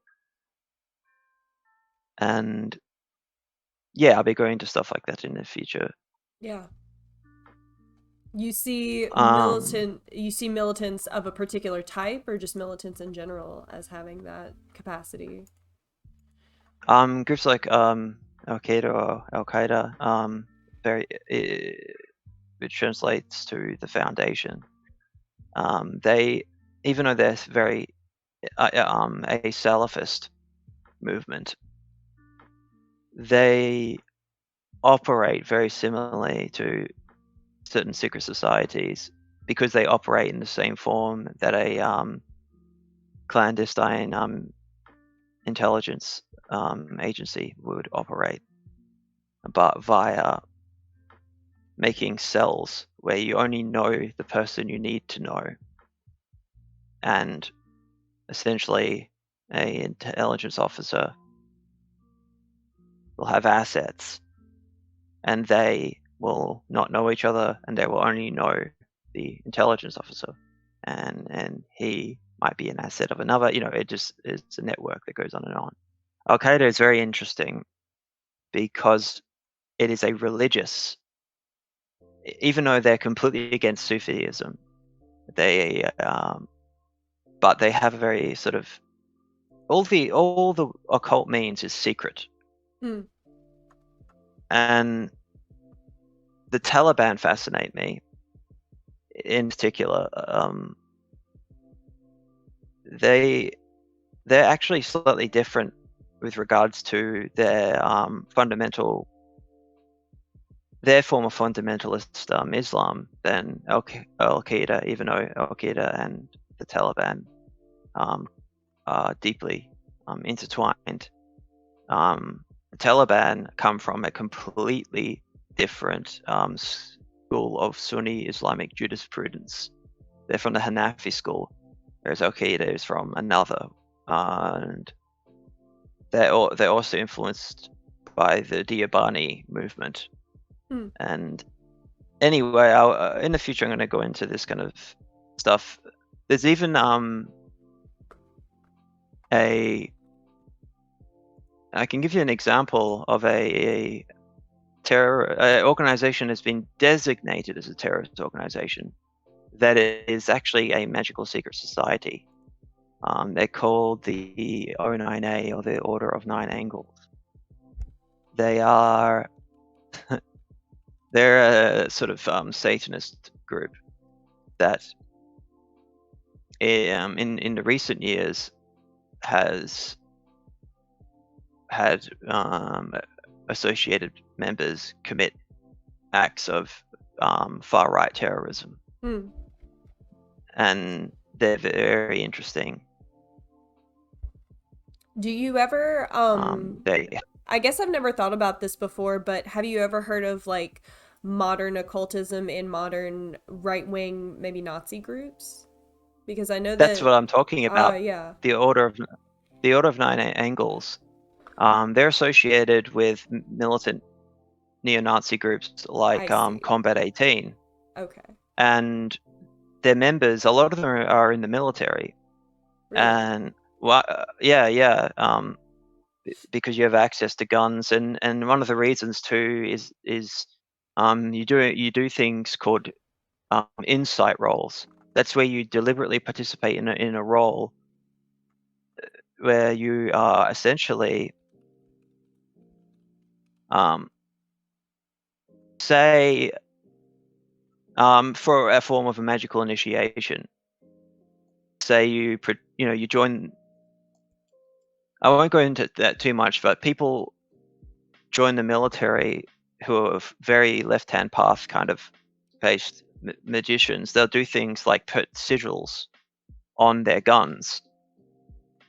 And I know about this from I had a lot of friends who were veterans from the war in Afghanistan and also Iraq and East Timor. And yeah, people would put sigils on their guns, some people, in order to, when they kill somebody, to drain their life energy into the sigil, to charge the sigil Goodness. as a form of human sacrifice. And Yeah. wow. And left hand path, from what I understand, is a magical practice wherein you are doing more of what would be considered in the general lexicon like dark magic.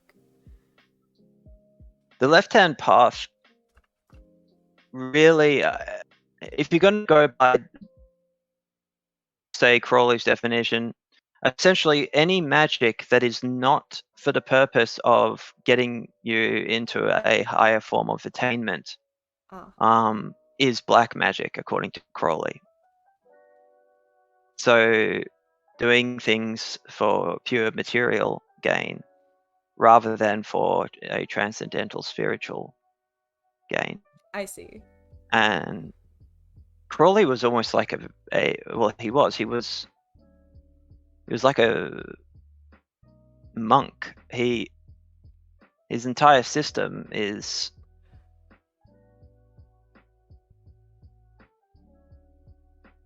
completely, it's as far away from what people think he is as possible.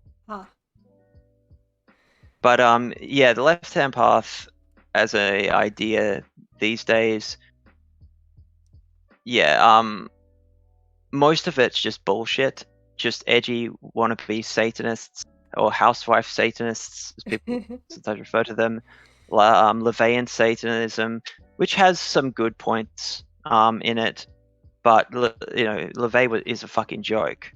He wore little devil horns. He was essentially a performer, but he made some good points. But we used to call that housewife Satanism, because if you're going to do it properly. Go all in. The O9A did that. If you look at the O9A have done that. They essentially, their magical system is because they're also very much a white supremacist organization. Their whole magical system has been stealing most of Crowley's stuff and trying to take away anything Jewish from it, which is almost everything. Because the Western esoteric tradition, most of it stems from the Kabbalah. Yeah. Almost all of it. And the reason Crowley utilized the Kabbalah for pretty much everything is that there is no other system that is as universal or that can adequately come together in such a universal way as Kabbalism. There's just nothing else out there that comprehensive. It is so useful and it's so expansive. It connects to everything. So the O9A have gone, that's Jewish, we got to get rid of that. That's Christian Rosicrucians, get rid of that. And they have a very unsatisfactory system trying to replace that, mostly based upon what's called esoteric Hitlerism, which that's a real thing. Yeah, I would imagine. Esoteric Hitlerism. And so for magicians who in Thelema and stuff like that, for the most part, the O9A is unsatisfactory in that sense. Also, but they do have some, the insight rolls thing. They have a lot of really interesting stuff, and they operate in the same way that Al Qaeda operates, in a clandestine splinter cell network. And then they connect to militant groups like Al Qaeda does with the Taliban. They do it with militant neo-Nazi groups like Combat 18, which, by the way, I had serious problems with Combat 18 when I was growing up. Combat 18 are a militant neo-Nazi organization from the UK that moved to Australia. And yeah, one of my friends growing up was essentially brainwashed by them and became a neo-Nazi and joined Combat 18. And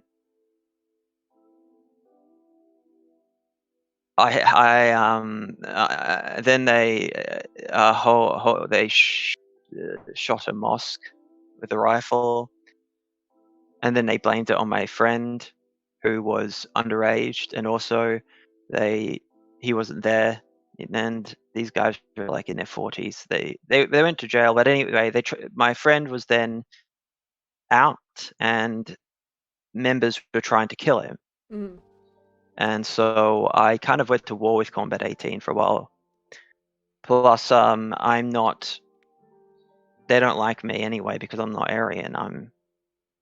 I'm Slavic. And they absolutely hate Slavs.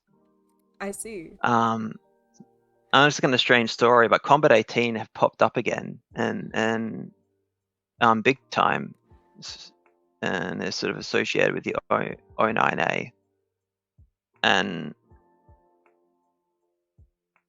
yeah, sorry for going off on oh no tangents. Everything that you've said has been fascinating, actually. I had no idea that there was such a prolific, like, current slant of esotericism to some of these what we would maybe consider real world issues like terrorism. And I think that it actually ties a lot of things together with the history of World War II and the ability of people to continue this hatred. I would hearken back, in fact, to that cursing, to that generational cursing, and how it can bounce back on you. And that actually leads me into another thing. So we have several questions from people. Oh yeah. The first one is actually for me, and it says, Johnny, just the first one I'm going to address rather, says, Johnny, are you a believer in magic? And this is something that we've gone back and forth on my channel a lot about. I am a spiritual person. I practice individualized awareness meditation, and that leads me into a sense of peace, a sense of, coherent wholeness in my life. And you're into a lot of Pythagorean stuff, aren't you? I am not necessarily a person who follows any particular set of circumstances that are set forth by other people. The one place where I would say I am a staunch follower would be someone who's not necessarily an esotericist, like Eckhart Tolle.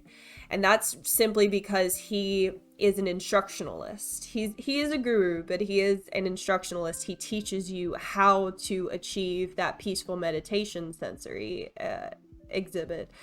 And so I do have a couple of experiences in my life that have led me to believe that there are things which cannot be fully explained by science. And that's something that I wanted to say about your experiences, is that it's different when you are the person who saw it. It's different when you are the person who experienced something like that, like with the pictures that you took, and you don't even bother to show them to people. because it can be faked. But if it happened to you, Hmm. if if it happened right in front of your eyes, it's going to be completely different. And I had a couple of near death experiences, and then shortly after that near death experience, I had a car phase through my car in such a way that I thought it was a real car. I thought it was going to hit me, and it just literally turned half invisible and phased through my own car. Um, so I've had a couple of things happen to me where I'm like, okay, this is something that I now have in my personal lexicon as spiritual, or as not confined to physical reality. But I don't actually practice magic. I don't really have a sense of use for it, simply because I don't have anything that I want to change in that way. I feel like magic, and tell me if you agree with this, Interzone. I feel like magic, the practice, is inherently something that comes from wanting some sort of change. Even if it is a right hand path where you want to change into a person who is more enlightened, or um more attuned with the universal. I think that that change is, and wanting it, is really important in Changing that sort of thing. conformity to will Yes. is one of the definitions of magic that Aleister Crowley put out. An act of magic, for instance, is say you, you do some art, don't you? I do. Well, if you have a image, and then you create that image into and make it reality, you paint it, you Mm-hmm. performed an act of magic. So you are a magician anyway. A little bit, yeah. I used to dabble in sigils back when I was much less informed about how certain things can always come with a price, and always come with something that you don't Not necessarily always. expect. Yeah, and sigils for me were very much like, uh they were almost more of a cathartic practice. But I have since sort of changed into a person that doesn't want to invite anything. I never want to invite anything into my home. Um and I never want to incite any sort of supernatural in my personal space, because I feel that I would be a person who would see it and react to it in a negative way. Well, Um, you're doing good psychic self-defense, yeah, as Dion Fortune would put it. That's a very good way to go. Just try not to invite anything. yeah, Um, Essentially, I did the same thing for quite a while, especially when I was going through a divorce during COVID. I didn't perform any magic or even get involved with anything. Um, However, to me, magic is, you know how I mentioned drugs are a tool. yeah, To me, magic is a tool, but it is one that I enjoy thoroughly. Like, I find it generally fascinating to perform magical operations in a, I'll call it a scientific manner, mm, uh, complete, because I do so completely without the lust for a result. yes, So almost apathetically, because a lot of people, especially with when doing the Abramelin, I which is a 6 month long ritual, mm-hmm. Yeah. We'll talk about the Kabbalistic Abramelin ritual. in a minute. Yeah, yeah. What I'll say, what magic is to me is, it is a tool in order to think of it this way. You know how there's samsara, you know, the wheel of life Yes. in Hinduism and Buddhism. Hmm. And the aim is to get off the wheel. Yes. And life is suffering. Well, the reason why I got into Aleister Crowley so much is his perspective was, and for me it's helpful because I hate throwing these labels out there, but I have had very bad PTSD Hmm. from a lot of shit, violence and stuff that has happened overseas that I've seen, and a lot of other stuff. For me, on an existential level, Crowley saying no, life is joy is very powerful, and essentially the real aim of Crowley's systems, the societies that are associated with him being the Ordo Templi Orientis, the OTO, and the AA, which is a more secret sort of secret society that Crowley co-founded. Anyway, the systems of the AA and the OTO are essentially to get you off the wheel within your lifetime Yeah. is the aim. And magic, especially in the AA, is a tool that is utilized on the way, and it's done through a Kabbalistic system going through the Sephiroth and the paths on the Tree of Life. And the aim is to get essentially knowledge and conversation with your holy guardian angel, which is associated with Tippereth, and then to cross the abyss, which to get to the supernal triad. That's where there's a Coronzon. Is this when you have to confront Coronzon and then give yourself fully to Babylon. I know it's very strange, but I'm just saying what it is. Yeah. To then be able to go into Bina, Tokma, and Kita to essentially get off the wheel. Magic is just one of the tools, like yoga, which is utilized in both these. Yeah, it's not Alcoholic Anonymous. Yeah. I don't know what the AA actually stands for because there's a million, no, different theories.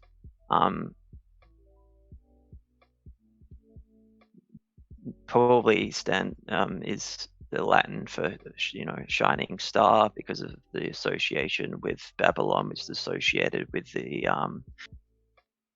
with Cirrus. Anyway, it's a whole thing. So for me, magic used to be a way to get things going, to create change in conformity to will in my life. Then it became a transcendental practice, and utilizing things like the Goetia, for instance. Well, you might say that that's black magic according to Brawley, because how does me summoning a demon to say get you to get you laid, which is just one of the probably one of the most common reasons people will use the Goetia, Yeah. which is quite funny. But say that, for example, how the hell how does that in any way bring you closer towards a sort of transcendental, higher state of existence? Well, the act of doing the operation itself, if done properly, you're calling down names of God. You're doing a complex magical ritual that you need to learn how to do properly in order to later on cross the abyss and into getting off the wheel, essentially. As a form of practice, the Goetia is fantastic for that. So in a weird way, it is about getting towards that goal. So Mm, mine's become very transcendental, and with the reasons I do magic now. yeah. And I've heard it said while we're waiting for Ginge's question because it Yep. expired. I need Ginge Oh, to sorry. repeat their question. Oh goodness. Oh, it's gone. Okay. Ginge, if you could I'm just sorry. repeat your question. No, it's okay. We're gonna get back into questions in a second, but I've heard that, and I believe I heard this on Midnight Gospel. It's a very good little show on Netflix that takes real podcasts and animates a lot of the parts of them. Um, Okay.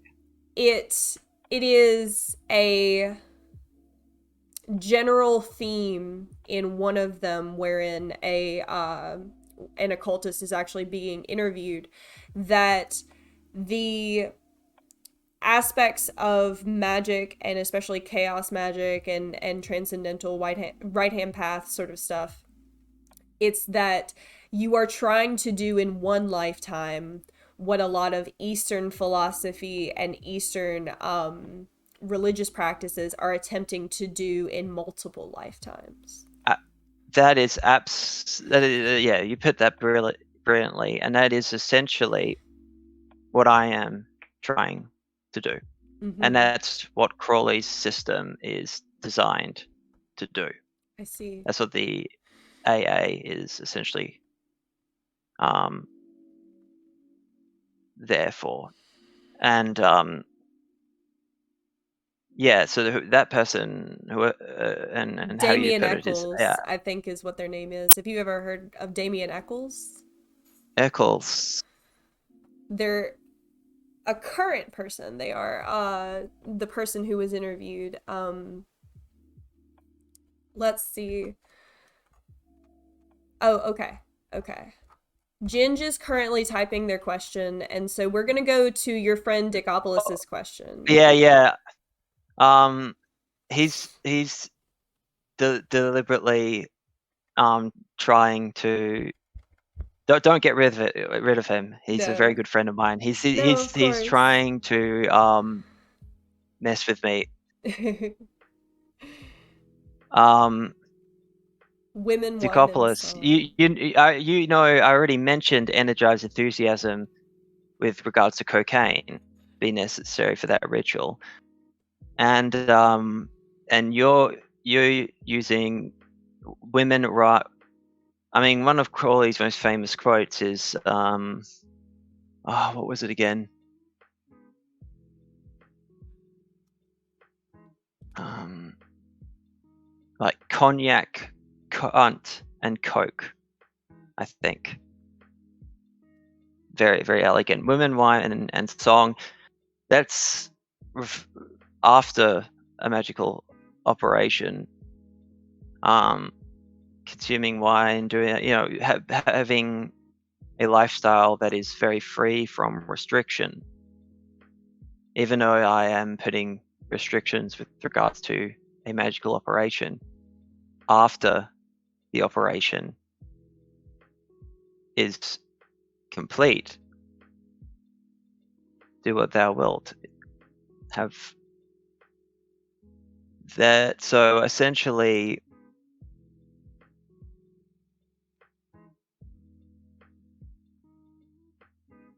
Hmm. yeah, and you know, because you've gotten wasted doing the Goetia Decopolis, vomiting everywhere, trying to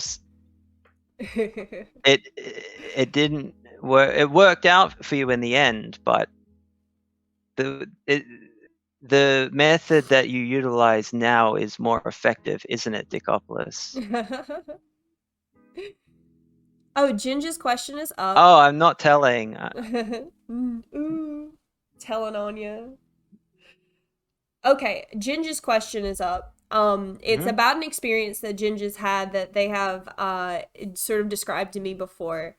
Ginge says that 25 years ago, I had no religious knowledge or background at all. But one day, I had a major spiritual experience that lasted approximately 6 months, where I ended up seeing prophetic things that were in the Bible, which again, Ginge didn't realize they were in the Bible at the time, to do with Israel, Christ, and so on. All turn out to be in the Bible and they all join up. Before I had this experience, I had no Bible knowledge at all and hadn't heard these things before. Do you have a possible explanation?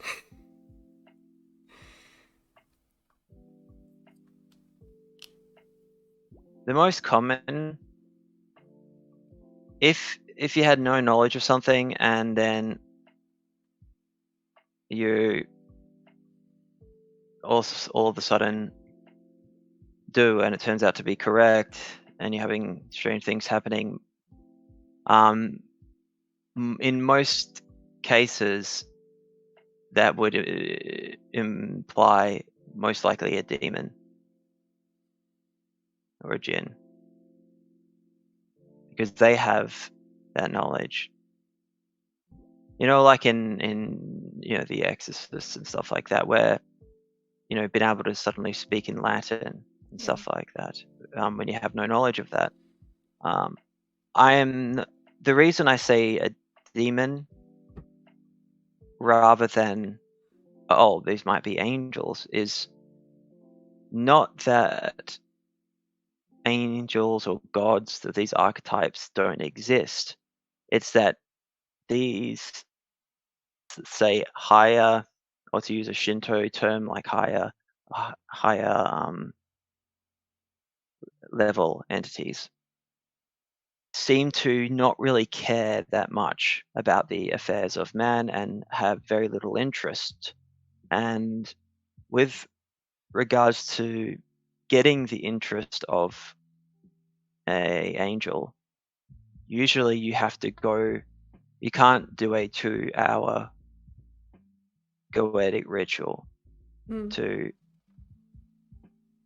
Essentially, you're going to have to go and make a massive effort to get its attention.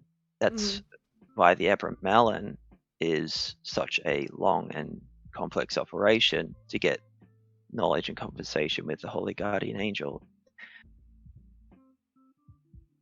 Mm. They are It is like an eagle. It's like being an ant trying to call an eagle down.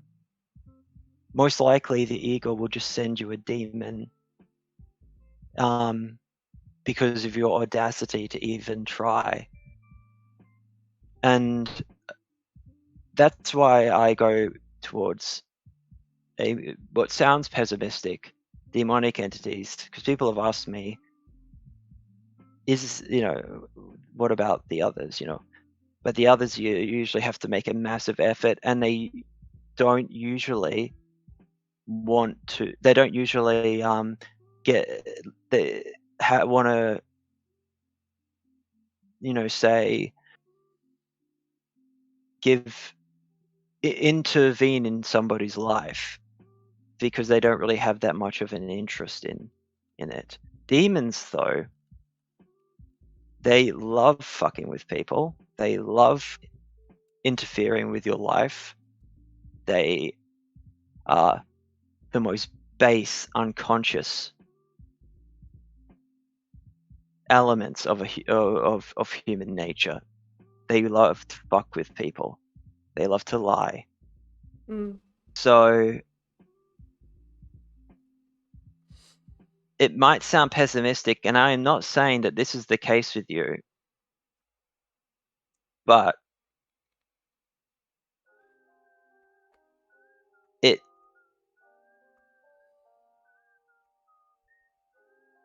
like I would even say, and this is something with regards to how the Quran was dictated to the Prophet Muhammad sallallahu alaihi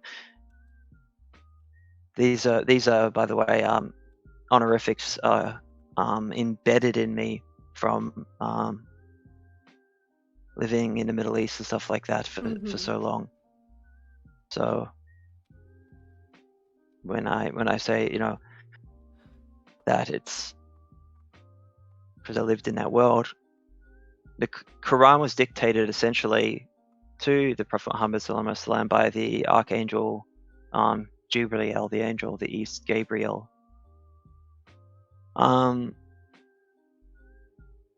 The I'm not putting this out as a theory.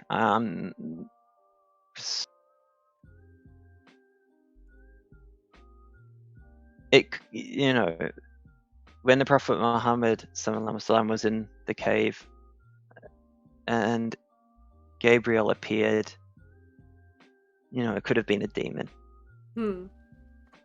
Right.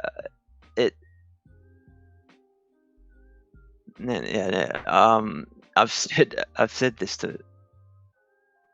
This is actually not the stupidest thing I've said in Islamic countries as a theory.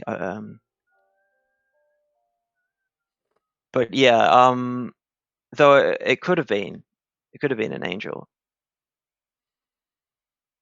but it's very rare that they want to interfere because they don't give a shit about you. You're nothing to them. It's anyway, so those mystical experiences you had, I am not saying that you were being tricked by demons. I'm just saying, objectively, from my perspective, in most cases, if it does not become full-blown messianic psychosis, if you are getting knowledge of things that you do not know from entities claiming to be things, it's most likely demons. I don't know why they might be doing that, but yeah. Let's go to Oleg's question. I don't want to take away from your spiritual experience. Oh yeah. Yeah, Oleg has a similar spiritual experience question that has a little bit more directly to do with the Goetia. It's I've read up on the Goetia once, says Oleg, and a few weeks later I completely forgot about it and had a dream where I was waking up from dreams within dreams, all of them next to a mirror. One of them had an entity, a multi-headed Goetic demon, take the form of my reflection and get out of the mirror. I blew on him and did a whoosh gesture, and he flew off. Have you heard of anything like this, or? Oh yeah, that's amazing. Let me just grab something very quickly. Okay. Oleg.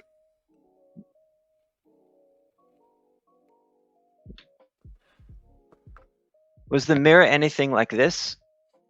Yeah, Oleg, we would like to know if the mirror was sort of this would be a scrying mirror, correct? Yes. Yeah, Oleg, we'll see if that was similar or if it was a regular mirror. It was a mirror the size of a wall. Well,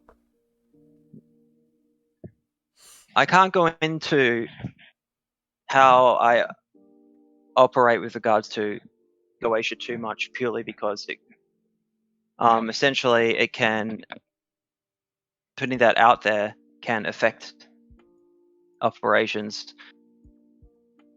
Yes, it does look like a computer screen. There's a theory on the internet that iPads and things like that are scrying screens used to essentially utilized to obsess you and there's some theories that demonic entities are essentially utilizing an iPad, which looks like a black obsidian mirror, in order to possess people. That's a conspiracy theory from a while ago, but it's interesting you brought that up. But back to Oleg's one. When with doing the Goetia, all I'll say is I use a mirror like that within the triangle because it's easier to see entity through a scrying screen than it is to manifest one within the triangle physically. However, physical manifestations coming out of the mirror are something that I have experienced. It is a funny quote by one of the greatest magicians of the same era as Crawley, a very close friend of Crawley's called Alan Bennett, who, when he met Crawley, he said very famously, he walked up to him saying, "You've been meddling with the Goetia." And Crawley says, "No, no, I haven't." And he went, "Then the Goetia's been meddling with you." Anyway, that's interesting reading about the Goetia. And then the dream you describe is interesting to me because that most magicians will utilize a mirror in order to see the entity. So, and I've had my ex-wife hated me having Goetias around. Yeah. And she would get nightmares if I had it out of the Goetia. It could be an unconscious thing going on, because you are dealing, especially if you have any religious inclination, even if you are atheistic, but you've been from a background that's religious, these things can have an impact on you even before dabbling or meddling with it. They can meddle with you, especially the Goetia, because also if you go in a Jungian perspective, the collective unconscious, the Goetia is essentially the most notorious magical text because it's purely for summoning the most notorious non-material entities, demons. But I found that absolutely fascinated that your dream corresponds very well with goetic experiences. So With summoning it's practices in very interesting. particular. Yes. This sort of leads And into another question that we had, which was by Trip Kingsley. If I can find it, it's right here. Actually, it almost sounds to me like something is calling after Oleg in this particular dream. And Trip has the question: if power resides in a name, and it's been said that to know a demon's name is to control it. Are there any circumstances where a demon or a demonic entity would actually want a practitioner to know their name? Like, would they ever yes, they would dare they love you to someone? use their name because the opposite is true. The more you use the demon's name, the more you talk about it, and specifically using its name, the more it can attach itself to you. Really? The best way to deal with demons is to completely be apathetic and go and stop thinking about them. Like if you're having problems with an entity, which only happens to me when I'm doing magical operations. Other than those experiences overseas, like when I was doing the 6-month version of the Abramelin operation, I was bombarded with experiences that were absolutely bizarre. As soon as the operation was formally closed, since then I have had no paranormal experiences other than doing other magical operations. I see. And this was something that But happened to Trip. naming a This was something that happened naming to a Trip, demon, yeah. Naming a okay, demon. naming a demon is the worst practice that exorcists do within the Catholic Church is to try and get the demon's name. You don't need to know it its name to exercise it. It's not. It will just tell you. It will lie. And anyway, so the more you think about it, the more control it essentially has over you. Hmm. The best thing to do is not mention its name. So say if I have worked with a demon, I will not talk about it. I will not really think about it. And if it tries and fucks with me, usually I just ignore it and it gives up. Yeah. Depending. Anyway, yeah, that utilizing obsessing over the name of demons is bad practice. Anyway, what are you saying, Oleg?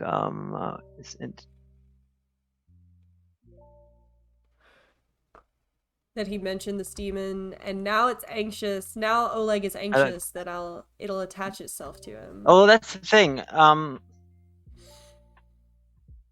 This is the paradox of talking about this stuff. Is my purpose has been to because magic and things like that are dying, and the new age stuff and all the bullshit has taken over. And so how do you get these kind of ideas into people who would not normally be exposed to magic? Well, you use pop culture figures and things like that. And that was one of the other reasons I used Christian. That was one of the underlying purposes, was trying to bring a generation of people who would never be exposed to magic into magical thinking. Mm-hmm. However, the downside to that, and Crawley did the same thing with publishing the Equinoxes, where he just put all the secrets of the Golden Dawn and stuff out in periodical magazines that were full of literature, which was all Kabbalistic and full of symbolism and poetry mixed with magic. And he was trying to bring it away from the Cambridge, educated sort of really high society people and bring it to any old scum on the street.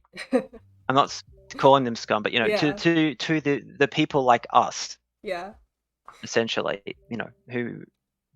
So utilizing Christian and also the Abramelin, I've been trying to bring magic to in what it actually is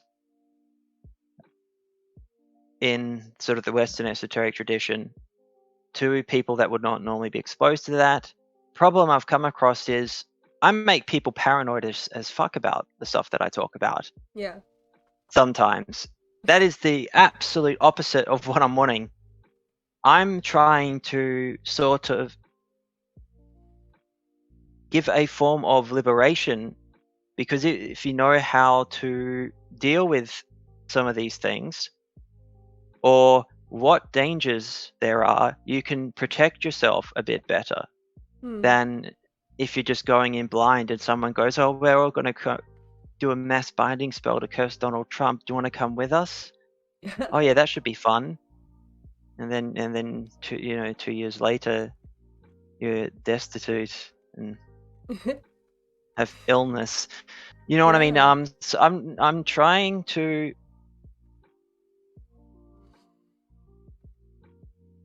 using people like Christian, showing what not to do. Oleg, you'll be fine if you have anxiety and you focus on that.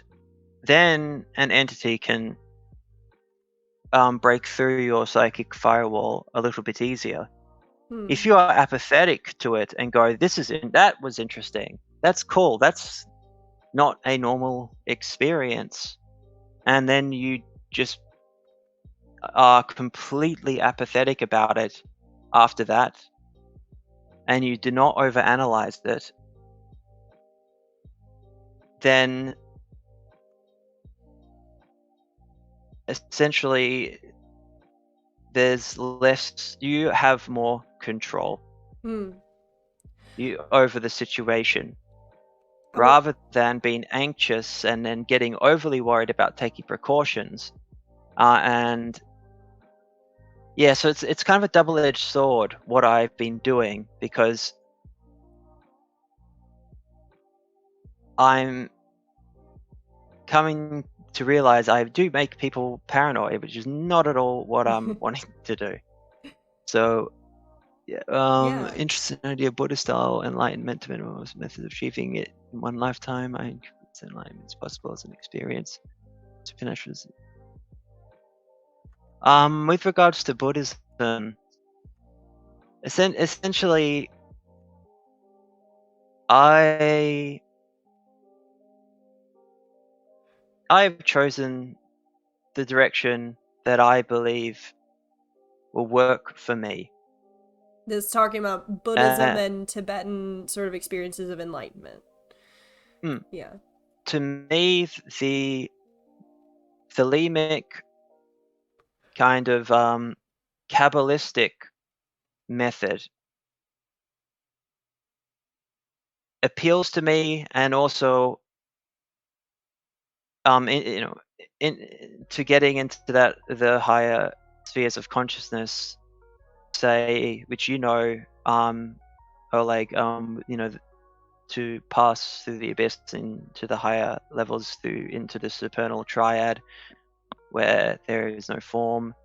It's that system works for me as a way of, as a structure and method to get off the wheel in a lifetime, let's say. A lot of Eastern practices, like yoga, Raja Yoga in particular, are utilized in these systems. The Ordo Templi Orientis stands for the Order of the Oriental Templars, because they have Crowley took Taoist, Buddhist, and Hindu methods and attached it as ways to utilize going through a Kabbalistic structured system. Mm-hmm. And so for me, that's good enough. Yeah. So I'm not too well versed on Buddhism or Hinduism, let's say, outside of little aspects of it being utilized as a tool. So I can't really answer that advice if you want to go into that direction. Yeah. It's Beyond that, recommending Raja Yoga, um the book. oh, the book. Is there a book Mm, that you recommend? for Eastern practices on trying to get some, um, this book, Raja which, Yoga. yes, and I'm going to butcher this name, Swami Vivekananda. It's, and I'd also recommend, um, 8 Lectures on Yoga by Aleister Crowley. Hmm. Aleister Crowley was actually the person that brought yoga to the West, essentially. And even though it's been made into something, taken all the esoteric aspects out of it and be made into just doing different asanas, in yoga classes and stuff. Yeah. Um, that is kind of Crowley's fault too, which is interesting. But Raja Yoga, it's not Buddhist. However, it is if you're interested in that kind of direction, yeah, there is nothing. The 8 limbs of Raja Yoga, there is no other system of yoga that is more sort of useful and comprehensive in and of itself. Hmm. And a lot of it is, accepting your circumstances in life, but not in a nihilistic way of not being able to change anything, but in a way where, I can't. I'm in this circumstance. I'm going to work within it. That's one of the I think that's I won't go into the technical. Is that one of the limbs, Nani Aniyama or something? One of the limbs of Raja Yoga is really about that, and it's Anyway, I'm going way too in depth. No, that's okay. I appreciate that book recommendation as well. I want to synthesize two things, one from Matthew Vittorio and one from Admiral Love. Matthew Vittorio wants you to, if you can, follow up a little bit on that comment you made on possible interpretations of Jesus that you've been thinking on. And then That. Admiral Oh Love no. brings that Okay. into Admiral Love brings that into excuse me, I'm having sinus issues. Admiral Love brings that into the Jungian archetype, brings the Jungian archetype idea into this, and I feel like they have something to do with one another. No, my theory on Jesus is just a one that I say to piss people off as a joke. I don't say I believe this. The Immaculate Conception. Well, most likely a jinn fucked Mary and impregnated, and Jesus is a like many of the families brag about in the in Saudi Arabia and the United Arab Emirates, that they are essentially born, their family bloodline have jinn who coupled with their female ancestors, and that's that's an aristocratic kind of brag in those countries. So my joke is, that a jinn impregnated.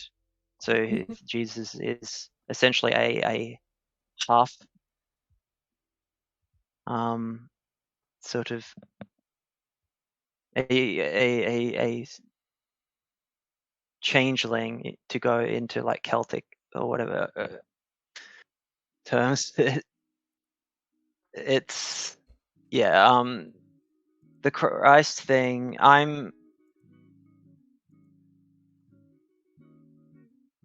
Despite my background in Islam and my background in Jewish mystical practices, I'm not very fond of Christianity. That is my personal opinion, and I do not hold it against Christians. I have known, doing the Abbott Maryland operation, for instance, the majority of people who who contacted me when I was doing that, who were doing it themselves, were very devout Catholics, and because I guess that operation seems more like you're not breaking any of the prohibitions against magic that much, because it's a holy form of magic, but technically that's not true, but whatever will make it, whatever you need to tell yourself to do something and finish it, do it. But so I don't even really look into that much. All to me that Christianity is a form of Second Temple rabbinical Messianic Judaism. And with Christ being the prophesied Messiah, like it's and what an I think I had the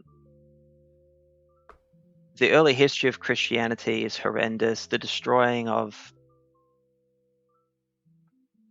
the rape of Hypatia and the destruction of the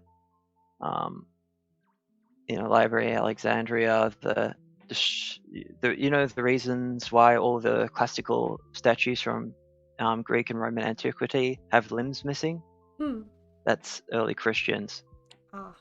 They would do things like sit on pillars to martyr themselves, and they would sit there until their entrails would eventually come out everywhere. And I mean, the early days are absolutely insane, extreme. They were essentially a I don't know if there was any Jesus figure, like Rabbi. I'm probably going to pronounce it wrong because I always get these two Hebrew words mixed together. Yeshiva.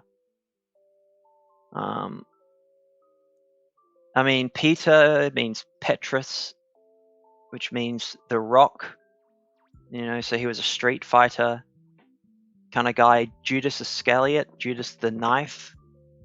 The people that he associates with in the Bible are all hardened criminals and killers, essentially. And a lot of it, yeah, that's what I mean, Oleg. I always get it. Yeshiva is Jewish religious school.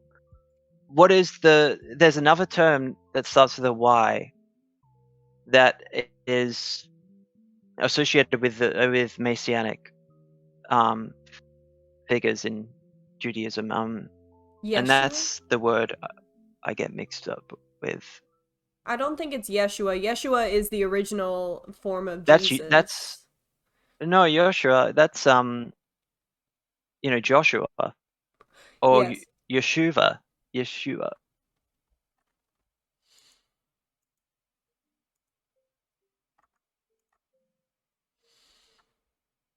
But Yeshua. yeah, my knowledge on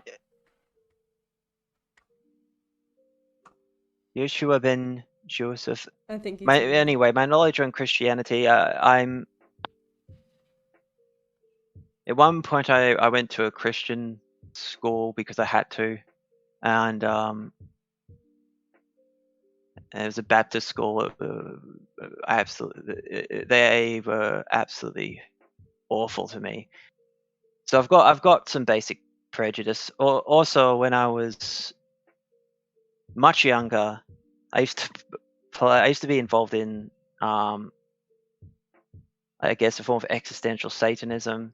Because I played in a lot of black metal bands and stuff like that. So very edgy, Yeah. stupid teenager. Yes, Baptists are Protestants. They're extreme Protestants. Protestantism is essentially taking out all of the pagan elements to Christianity that were implemented by the Catholic Church in order to convert the pagans easier rather than just through conquest, because it wasn't working. And so they took away all of the pagan elements that make up the lovely Catholic and Orthodox Christian ceremonies, and they then just are trying to be Second Temple Rabbinical and Messianic Jews, which I have Yeah. nothing against. But that's essentially what Protestantism is they've gone and they're trying to be more Jewish than Jews. Oh. I mean, I believe it was in Germany they would some Protestant group would call other Christian groups Gentiles. As I said, I have absolutely nothing against Christianity, other than I don't like the evangelical nature, and I have the same criticism for Islam. No, I've never been a Christian. If you're asking me, technically am a Muslim, but a very, very bad Muslim who no longer practices. I come from a very bizarre background in Eastern Europe where there's a lot of Islamic communities and stuff like that. So anyway, I have the same issue with Islam being having the evangelical nature that it has. the world, the main goal in Islam, essentially, the end of the world in the positive sense, is when every man and woman in the world becomes a Muslim, Hmm. and then that's the positive ending of the world. But anyway, I'll stay away from religion now because I've probably already said enough to get. Oh, that's okay. Um, yeah, if anybody else has any questions, if you've already put Mm, a question in the chat and we haven't gotten to it, please repost it. That would be wonderful. You can either highlight them or you can tag me. Uh, um, it's it's it is very, very interesting to hear your background, not just in this multitude of sort of religious and irreligious practices, but also in the ability to have a background in terrorism and in different international conflicts. Did he go through a full conversation process with Shahada and ritual bath and all? Is a question from Oleg. I'm not sure what that refers to, actually. You might. yes, Ah, conversion. Okay. yes. Yes, you did go through that. Um. Oh yeah. Um. And not ritual bathing, voodoo. But yeah, I was But even before, all I'll say is I come from Yugoslavia, back when Yugoslavia existed. So we have a strange mix. I have a strange mix in family background of religions because of the Balkan nature of the Balkans, being Hmm. on being from a place on near the border of a town on the border of Bosnia and Serbia now. Hmm. Um, so yeah, that I don't want to go into my background too much, but yeah, it's something that has had an effect on a lot of this stuff with me. What We can go to someone was Admiral's asking. question. Can we talk about Jung? How familiar are you with Jungian psychology? Sounds like you don't prefer a Jungian explanation from the phenomena Mm. that you describe, and why is that? I used to prefer a Jungian perspective, and I still stand by certain elements, especially catalytic exteriorization phenomena, which I believe is a absolutely genius concept that Jung put together. Catalytic exteriorization phenomena essentially came from when Carl Jung and um, Freud were having an intense argument over the direction of psychoanalysis, and Freud wanted it to be sexual. Jung wanted it to go in a different direction, and Jung got so angry at Freud that something like a bookshelf fell down.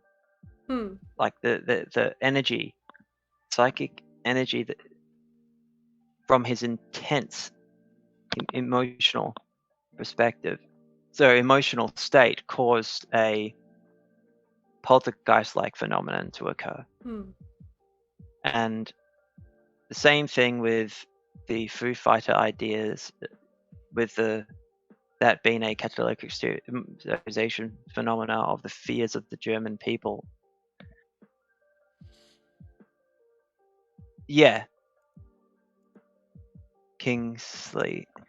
But the reason I am more literal is after living in other places and seeing these things and taking pictures of it, even no this will discredit me. I was taking heavy doses of opium at one point in India when I saw a lot of this stuff. I assumed it was just a opium-based hallucination vision. However, took pictures and it was there. And as I said, I can't prove that to anyone.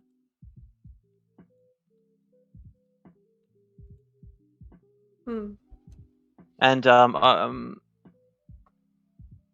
because I had evidence that this was not a hallucination, even though you can still look at this from a Jungian perspective as that being either catalytic stereotyping phenomena or me going through an intense emotional and state could have manifested these things, or it could be that the jinn that people were going on about in that area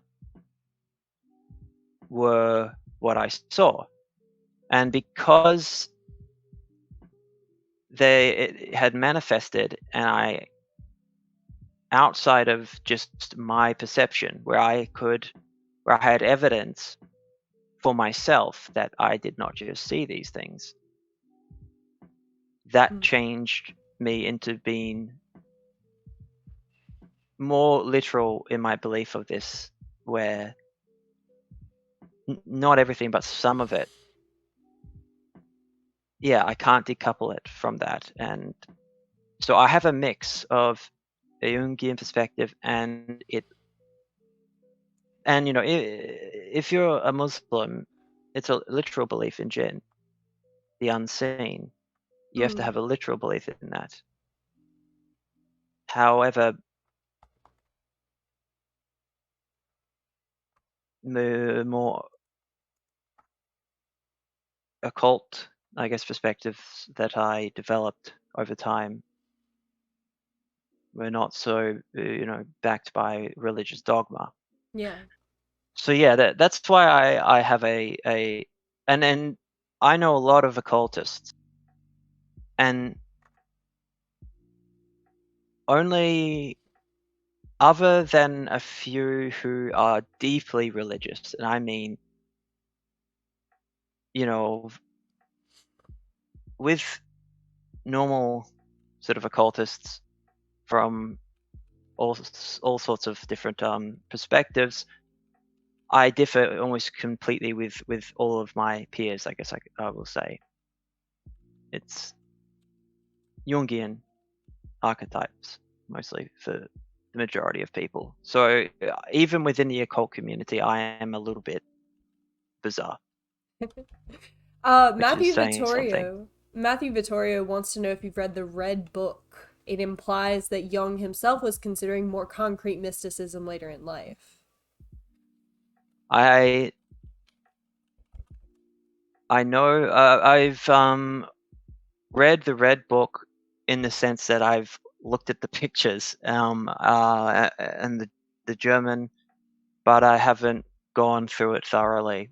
But I know that he was having conversations with different entities, one that looked like something out of Zoroastrianism and all sorts of stuff. And Jung, Jung is very, very, very interesting person. But yeah, the Red Book I know a lot about, but I do need to read it properly. Do you often But relate your experiences to demons in what's going on in the rest of your life, says Admiral Love? yes, only when I'm either if I'm doing a magical operation over an extended period of time, I will then have demonic entities fuck with me because they will try and derail the operation. They just tend to do that whenever you start doing something like this. If I'm not doing one, and I'm usually absolutely nothing strange happens to me. If I am, say, doing something with a entity through goetic magic, I still detach from it. But I do on a more I do believe that they can try and attach themselves to people if you are opened up. And for me,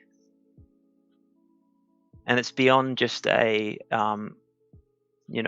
psychological, or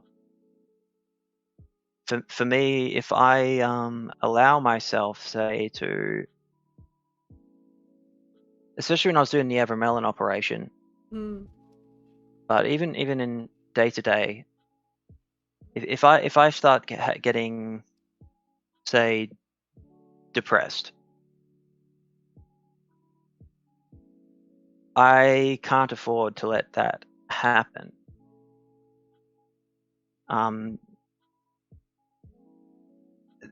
That's a way for something to attach itself to me to then further push down that road. I don't really worry about this kind of stuff now. It was more when I did this 6-month-long operation that but yeah, it's still the controlling of emotions, not letting them move towards negative elements of things is very important sort of practice. And the Abramelin Because of operation, magic too. yeah. I want to go into the Abramelin operation. I feel like some people might find this really interesting in regards to something that's not demons specifically or jinn. You were calling on your guardian angel, your higher demonic entity, Mm. essentially. But it also opened you up to a um a possibility of other entities entering into your domicile as well. Absolutely. Sorry, you cut out for a little bit. Oh, okay. The Abramelin operation being something that you used to call on your guardian angel, your higher Yep, guardian angel, yeah. Rather than it being like a goetic uh operation wherein you were calling on a yes. jinn or another entity. If you want to talk about that a little bit.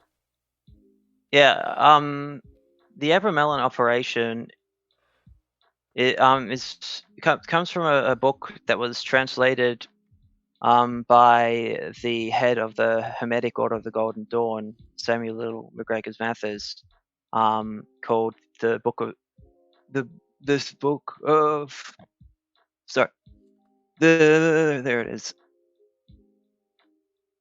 the book of the sacred magic of Abramelin the Mage.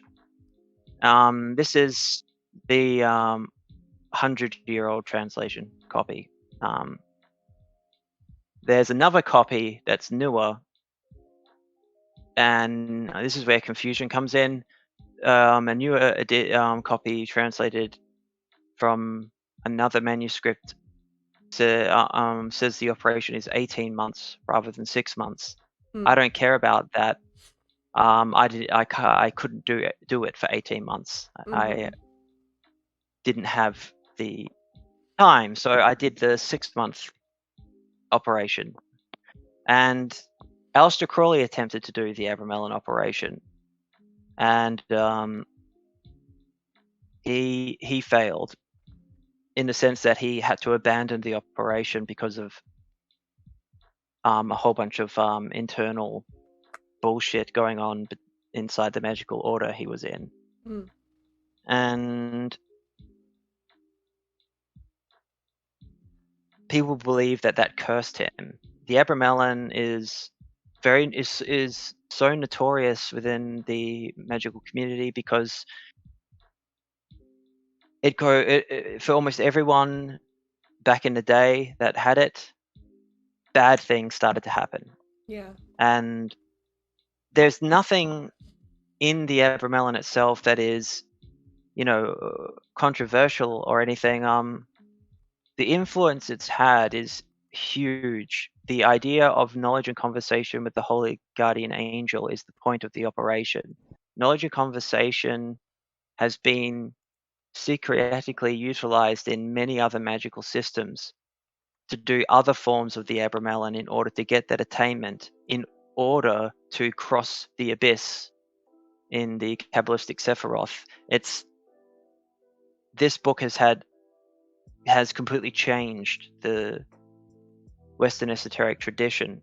Hmm. And I decided to do this on a whim because but I researched it heavily, and I have an unusual setup at my apartment where I could build where I set up the oratory and stuff like that, where it was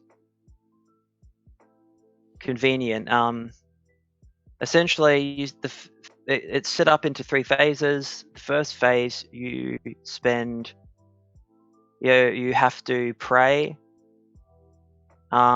twice a day at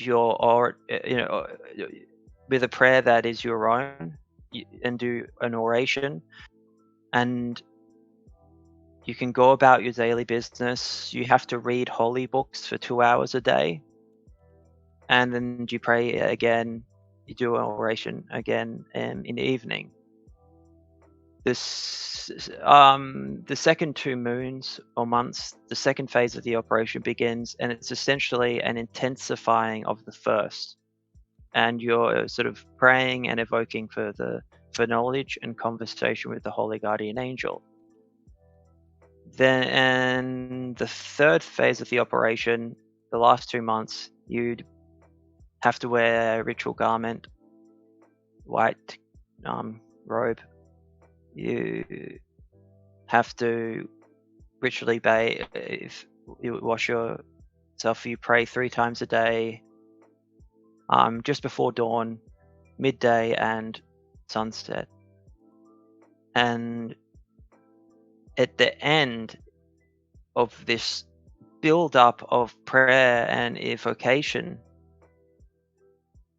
after 6 months, the operation moves into the final 2 phases, which is a period of 6 days. And this is where it gets interesting. The first 3 days, you have to, in the old translation, he mentions utilizing a child oracle, but you can't do that these days. You meant to use a plate of silver to scry for first contact with the angel, if you've been successful. Now, I decided to go with the black scrying screen rather than the silver, because the silver wasn't reflective enough for scrying properly. Hmm. And when you scry, you're not just staring into a black mirror, you're doing evocations in order for a specific thing to come up. And that's when I had results that were way beyond anything I expected. And then there's the last 3 days of the operation, which is after you get knowledge and conversation, you then have to summon or conjure a succession of demons from the top hierarchy down and subjugate all of them, utilizing the help of the Holy Guardian Angel. You do the entire operation, you cannot do any banishing rituals, because during this early process, it will cut the connection with the Holy Guardian Angel. So you can't do the rest of the banishing ritual, the pentagram, etc. And there is no magic circle, which is very different from the GGER and other magical ways of going. You just have a oratory, you sort of an altar set up essentially, and so you have your only protection is your fervent prayer and evocation. And the operation is notorious for strange things happening to people trying to perform it, and majority of people, it ends with disaster for a multitude of reasons. Hmm. And during the operation, like Crawley, I had absolutely bizarre things happening constantly, to the point where I just had to deal with it. It was bizarre. I ended up putting sea salt, in strategic corners of where these manifestations or whatever would appear during the operation, especially in my room, because I'd be constantly having things happen when I'm trying to sleep, but not yet asleep. And the salt helped. It was sorry,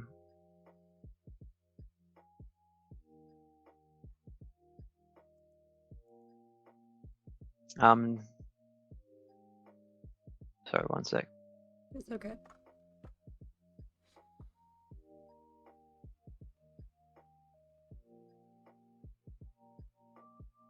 Oh, like that's a good question. Thing you put on. No. I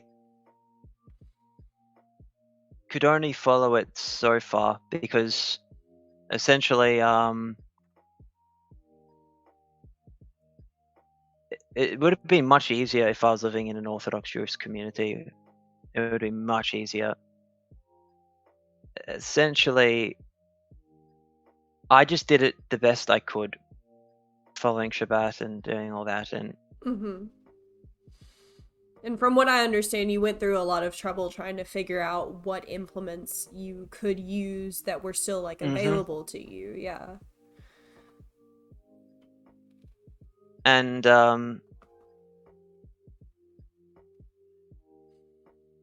it required an almond wand to use. You had to have a crown. So I ended up just sort of putting it together as best as I could, whilst also making slight changes to certain things, like replacing the silver with the black mirror, which turned out to be a very good idea.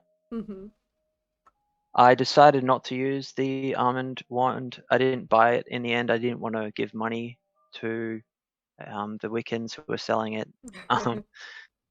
I couldn't find any almond trees, so I just used my normal wand.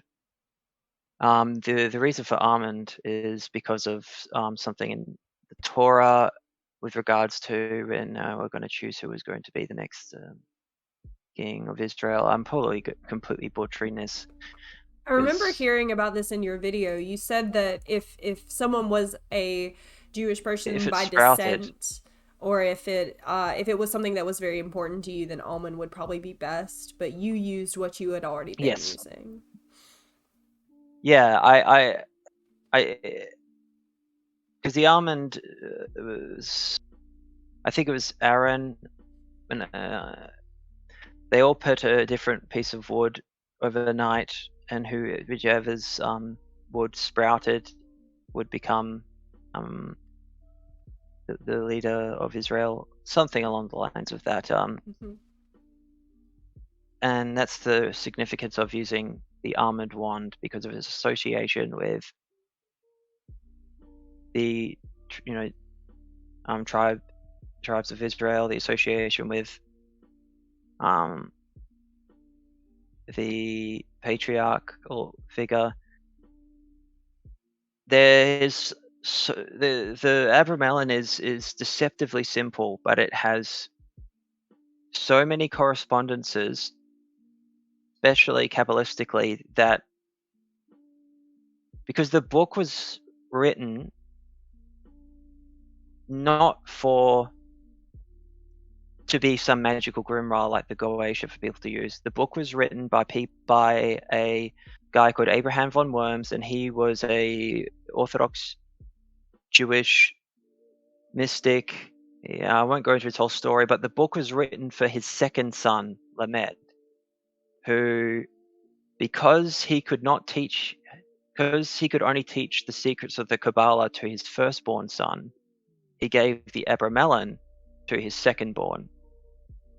And the book is written very simply without going into all the different Kabbalistic reasons for everything, because it's written for somebody who has no knowledge of the Kabbalah. Ah. And that's what's interesting about it. It makes it very simple, very accessible, but at the same time, it is one of the hardest operations to actually complete because life gets in the way constantly. And by the end of it, I got really sick. You can work for the first 4 months of the operation. You can't for the last 2. You have to completely detach yourself from the world. And the last 2 months, I thought the operation was a disaster. I got really ill, and all I could do was just do the basic orations, and then yeah, I thought I'm nothing's going to happen by the end of it because I was sick through the most important part, but no, I was wrong. I had I had a result that actually put me into a state of shock, and I still don't know what happened and how to deal with it. Essentially, I had a experience almost identical to what Crawley describes in John St. John, which is his 13-day finishing of the Abramelin operation, where he got knowledge of conversation. And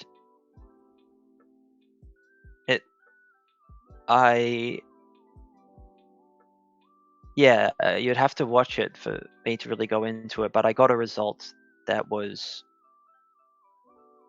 way beyond anything. I thought during those 3 days, I did not complete the operation fully because I did get knowledge, and I got communication with something claimed to be the Holy Guardian Angel, mostly through gestures, gematria, and the um,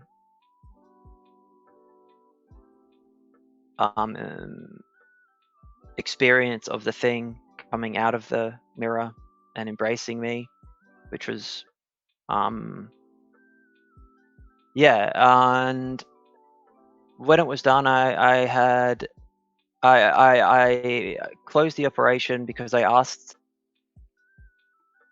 it whether I should continue and summon the demons for those 3 days or to strengthen the link with the Holy Guardian Angel through other means. And it went with the strengthening the link, so I listened and I closed the operation. However, afterwards, absolutely none of those strange things happen anymore. Yeah. Which is good. It means I closed the operation properly, Yeah. and also I am able to get in contact with the entity if I wish to, which has been another very bizarre experience. And I've got a lot of um, gematria, which is sort of Hebrew gematria, which it gave me, which is using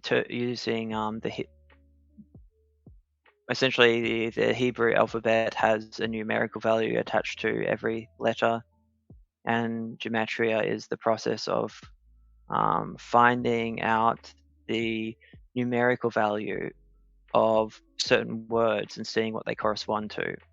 And boy, did I get it, which I can't say, but I got a lot of really interesting correspondences.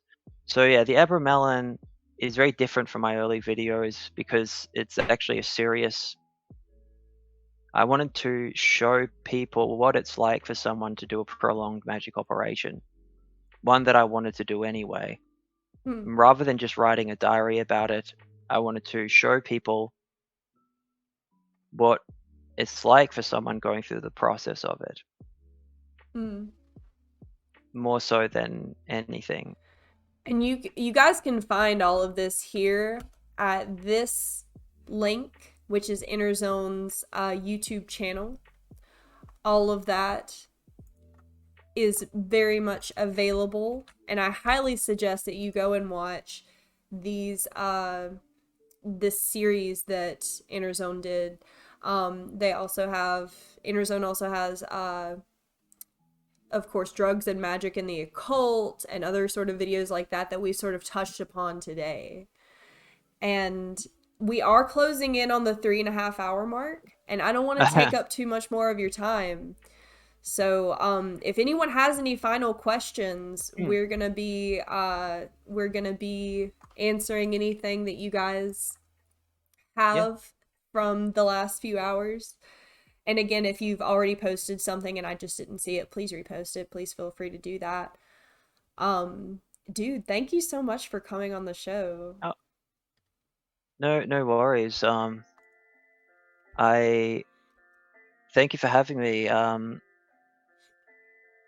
It's been fun. I've never done anything, like a stream before, and even though it's been a weird time, thankfully my prescription amphetamine kicked in, so I could talk There we go.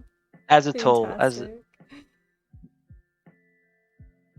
very long. Yeah, I did expect it to go this long. I work with professional pest control. What's a solid patron or demon associated with this area of work? Pest control.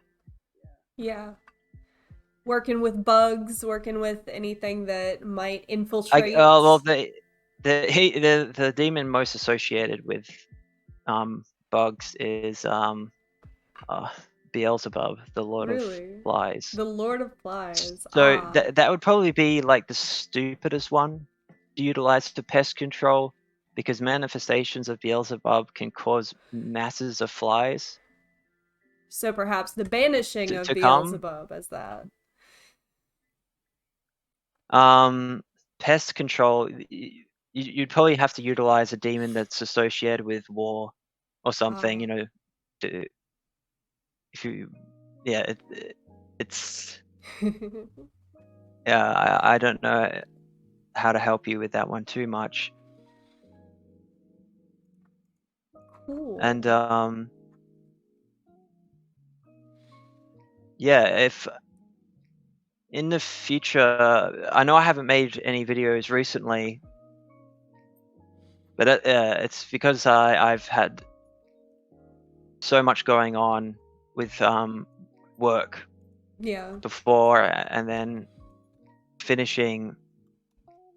I had to essentially write a massive thesis, and so that being finally done, and now with holidays I have family staying with me at the moment. That's why I'm in my room and not out where I usually am, where I Not film out. these videos. Yeah. And yeah, because the Abramelin is done and there's not much more I can really do to talk about it, I'm not going to I'm not going to abandon the direction I've been going in for the past year that I've been on YouTube. I mean, I went straight from talking about Christian to then talking 6 months later, popping up again, talking about a serious magical operation. Mm-hmm. I'm going to be going into things associated with international relations because it will work better with my schedule, because I'm focusing on these things anyway, with regards to mostly terrorism within the Middle East and Central and South Asia. Mm-hmm. And some of it will, I don't want to spoil what I've been doing. I've been putting together a lot of information regarding, in particular, propaganda from terrorist organizations, and why it's effective, and going into intelligence services and how they operate, not in a conspiratorial way, but in a way that is from what's called a realist perspective with international relations philosophy, which is where I come from, which is I won't go into now.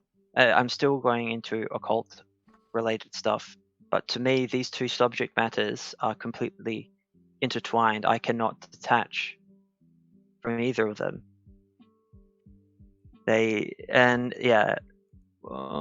Question: is Yugoslavia and Bosnia close to one another? Bosnia is now a country that was within Yugoslavia. I say Yugoslavian because when I was born, it was Yugoslavia. It was not broken up. The civil war was just getting started. Oh, thank you. Yeah. No worries. Type Kingsley. I really appreciate that. But yeah, Bosnia is essentially because the Ottomans took over when they invaded into Eastern Europe. They were stopped by Vlad the Impaler, but they just sort of made it, and they overthrew Serbia. And how Bosnia came into existence is for 800 years, Serbia was under Ottoman control. There were many revolutions and things like that. And what a Bosnian was, it was a Serb who converted to Islam to get within the Ottoman administration and aristocracy. Oh. So a Bosniak and also marrying into Turkic families. So what Bosnian means, or Bosniak, is a Turkic Serb, which essentially just means a Muslim Serb. I see. Bosnia is a separate country. It's next door to Serbia. Then there's Montenegro. There's Macedonia, which was part of Yugoslavia. There's Croatia. There is Slovenia. Probably got something wrong, but yeah, in the 90s, a horrendous civil war took place, and a lot of war crimes were committed by all sorts of sides. The Croatian, for instance, the Croatian flag is, to this day, is the flag that the Croatian SS Nazis used, and they did that. They made that their flag as a fuck you to Serbs. Oh yeah, and of course there's Kosovo now, which has been broken off from Serbia, and Albanians there. I mean, if you want to go to a place in the world where everyone wants to kill each other, go to former communist Republic of Yugoslavia countries. It is, and it all goes back mostly to World War II, even older than that. It is and it reminds me a lot of the Middle East in a sense, with regards to the religious, political makeup, and so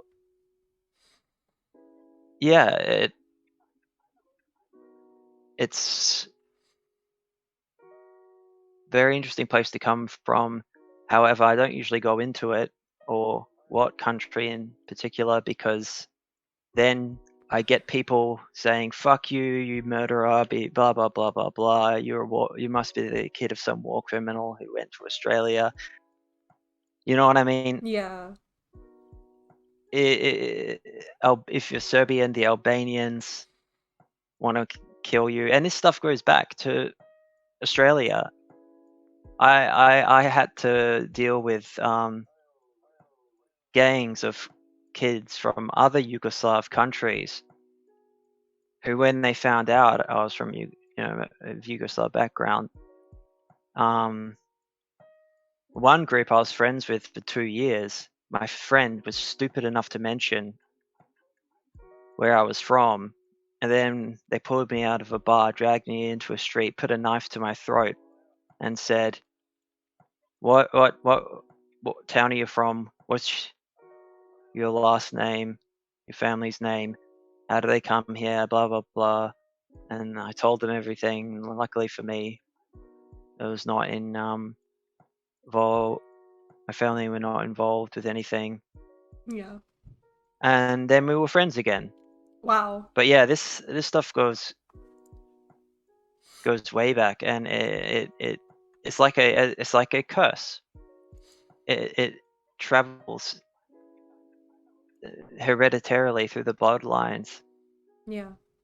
And yeah, Israel that's why I have a big interest um in Israel in particular, because of the similar um complex mixes of religious and also political and ethnic movements, ethnicity being a huge thing that you have to deal with in international relations. I mean, most of the stuff in Somalia, for instance, is tribal based rather than Islam based. Yeah. But yeah, I should. Yeah. I find that that's a very good wraparound back to generational curses. And as you make this new form of content that focuses more on international relations, I really look forward to seeing it. And we would love to have you on the show again to talk more about that sort of thing. Oh, thank you. Sorry if I, I was swearing quite a lot, being quite casual. Usually I don't, but it's just because it's a conversation rather than just me talking. It's a bit harder Yeah. not to. But I'd love to come back on. This has been really fun. And yeah, I'm still going to make content about the occult too. But yeah, I am. Yeah, just thought I'd say I'm branching out, because like with my other content, I am not doing it to keep a certain fan base. To me, it's all connected, and if people only like one aspect of it, that's absolutely fine with me. Yeah. That's And a great way to make content though, to make exactly what you want to make and what's most interesting to you at the time. yeah, and I really like your breakdown on what's it called again? Um, the with regards to Arjuna and Krishna, Oh, the the Bhagavad Bhagavad Gita. Gita. Yeah. Yeah, I really like that. Your breakdown of that. Thank you. That was just one small aspect, and I am planning on making much more regarding the Bhagavad Gita in the future. Yeah. Yeah, I really liked that. You should definitely do that.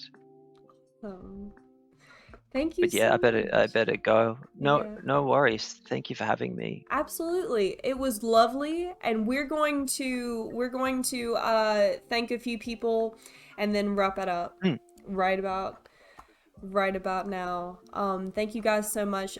Master Duck, Multifunk, Writer Reply, Gatorade Bottle. Hey, Gatorade Bottle, thanks for the bits earlier, dude. Mark and Gatorade Bottle also followed. Dickopolis followed. Yeah, thank you, Dickopolis. He's a friend of mine. Yeah, thank you for being here, you guys. Thank you all so much for following, and thanks again to Gatorade Bottle for the bits earlier. And we are going to go over to our friend Wick TV. If you guys are interested, go ahead and just follow the raid over there. And And Oleg, thank you. oh yes, Oleg is the reason this has happened. yes it So is. Yes, Oleg yeah, is. thank Oleg found me on my Twitter. Um, and Yeah. yeah, have a good sleep, Oleg. But thank you for making. Yeah, you made this happen, and also Thank you for your breakdown on the meaning of abramelin in Hebrew, being a combination of sort of abra from abracadabra, meaning I create what I speak, which is very significant in magic and with Aleister Crowley, and also with guest for melon.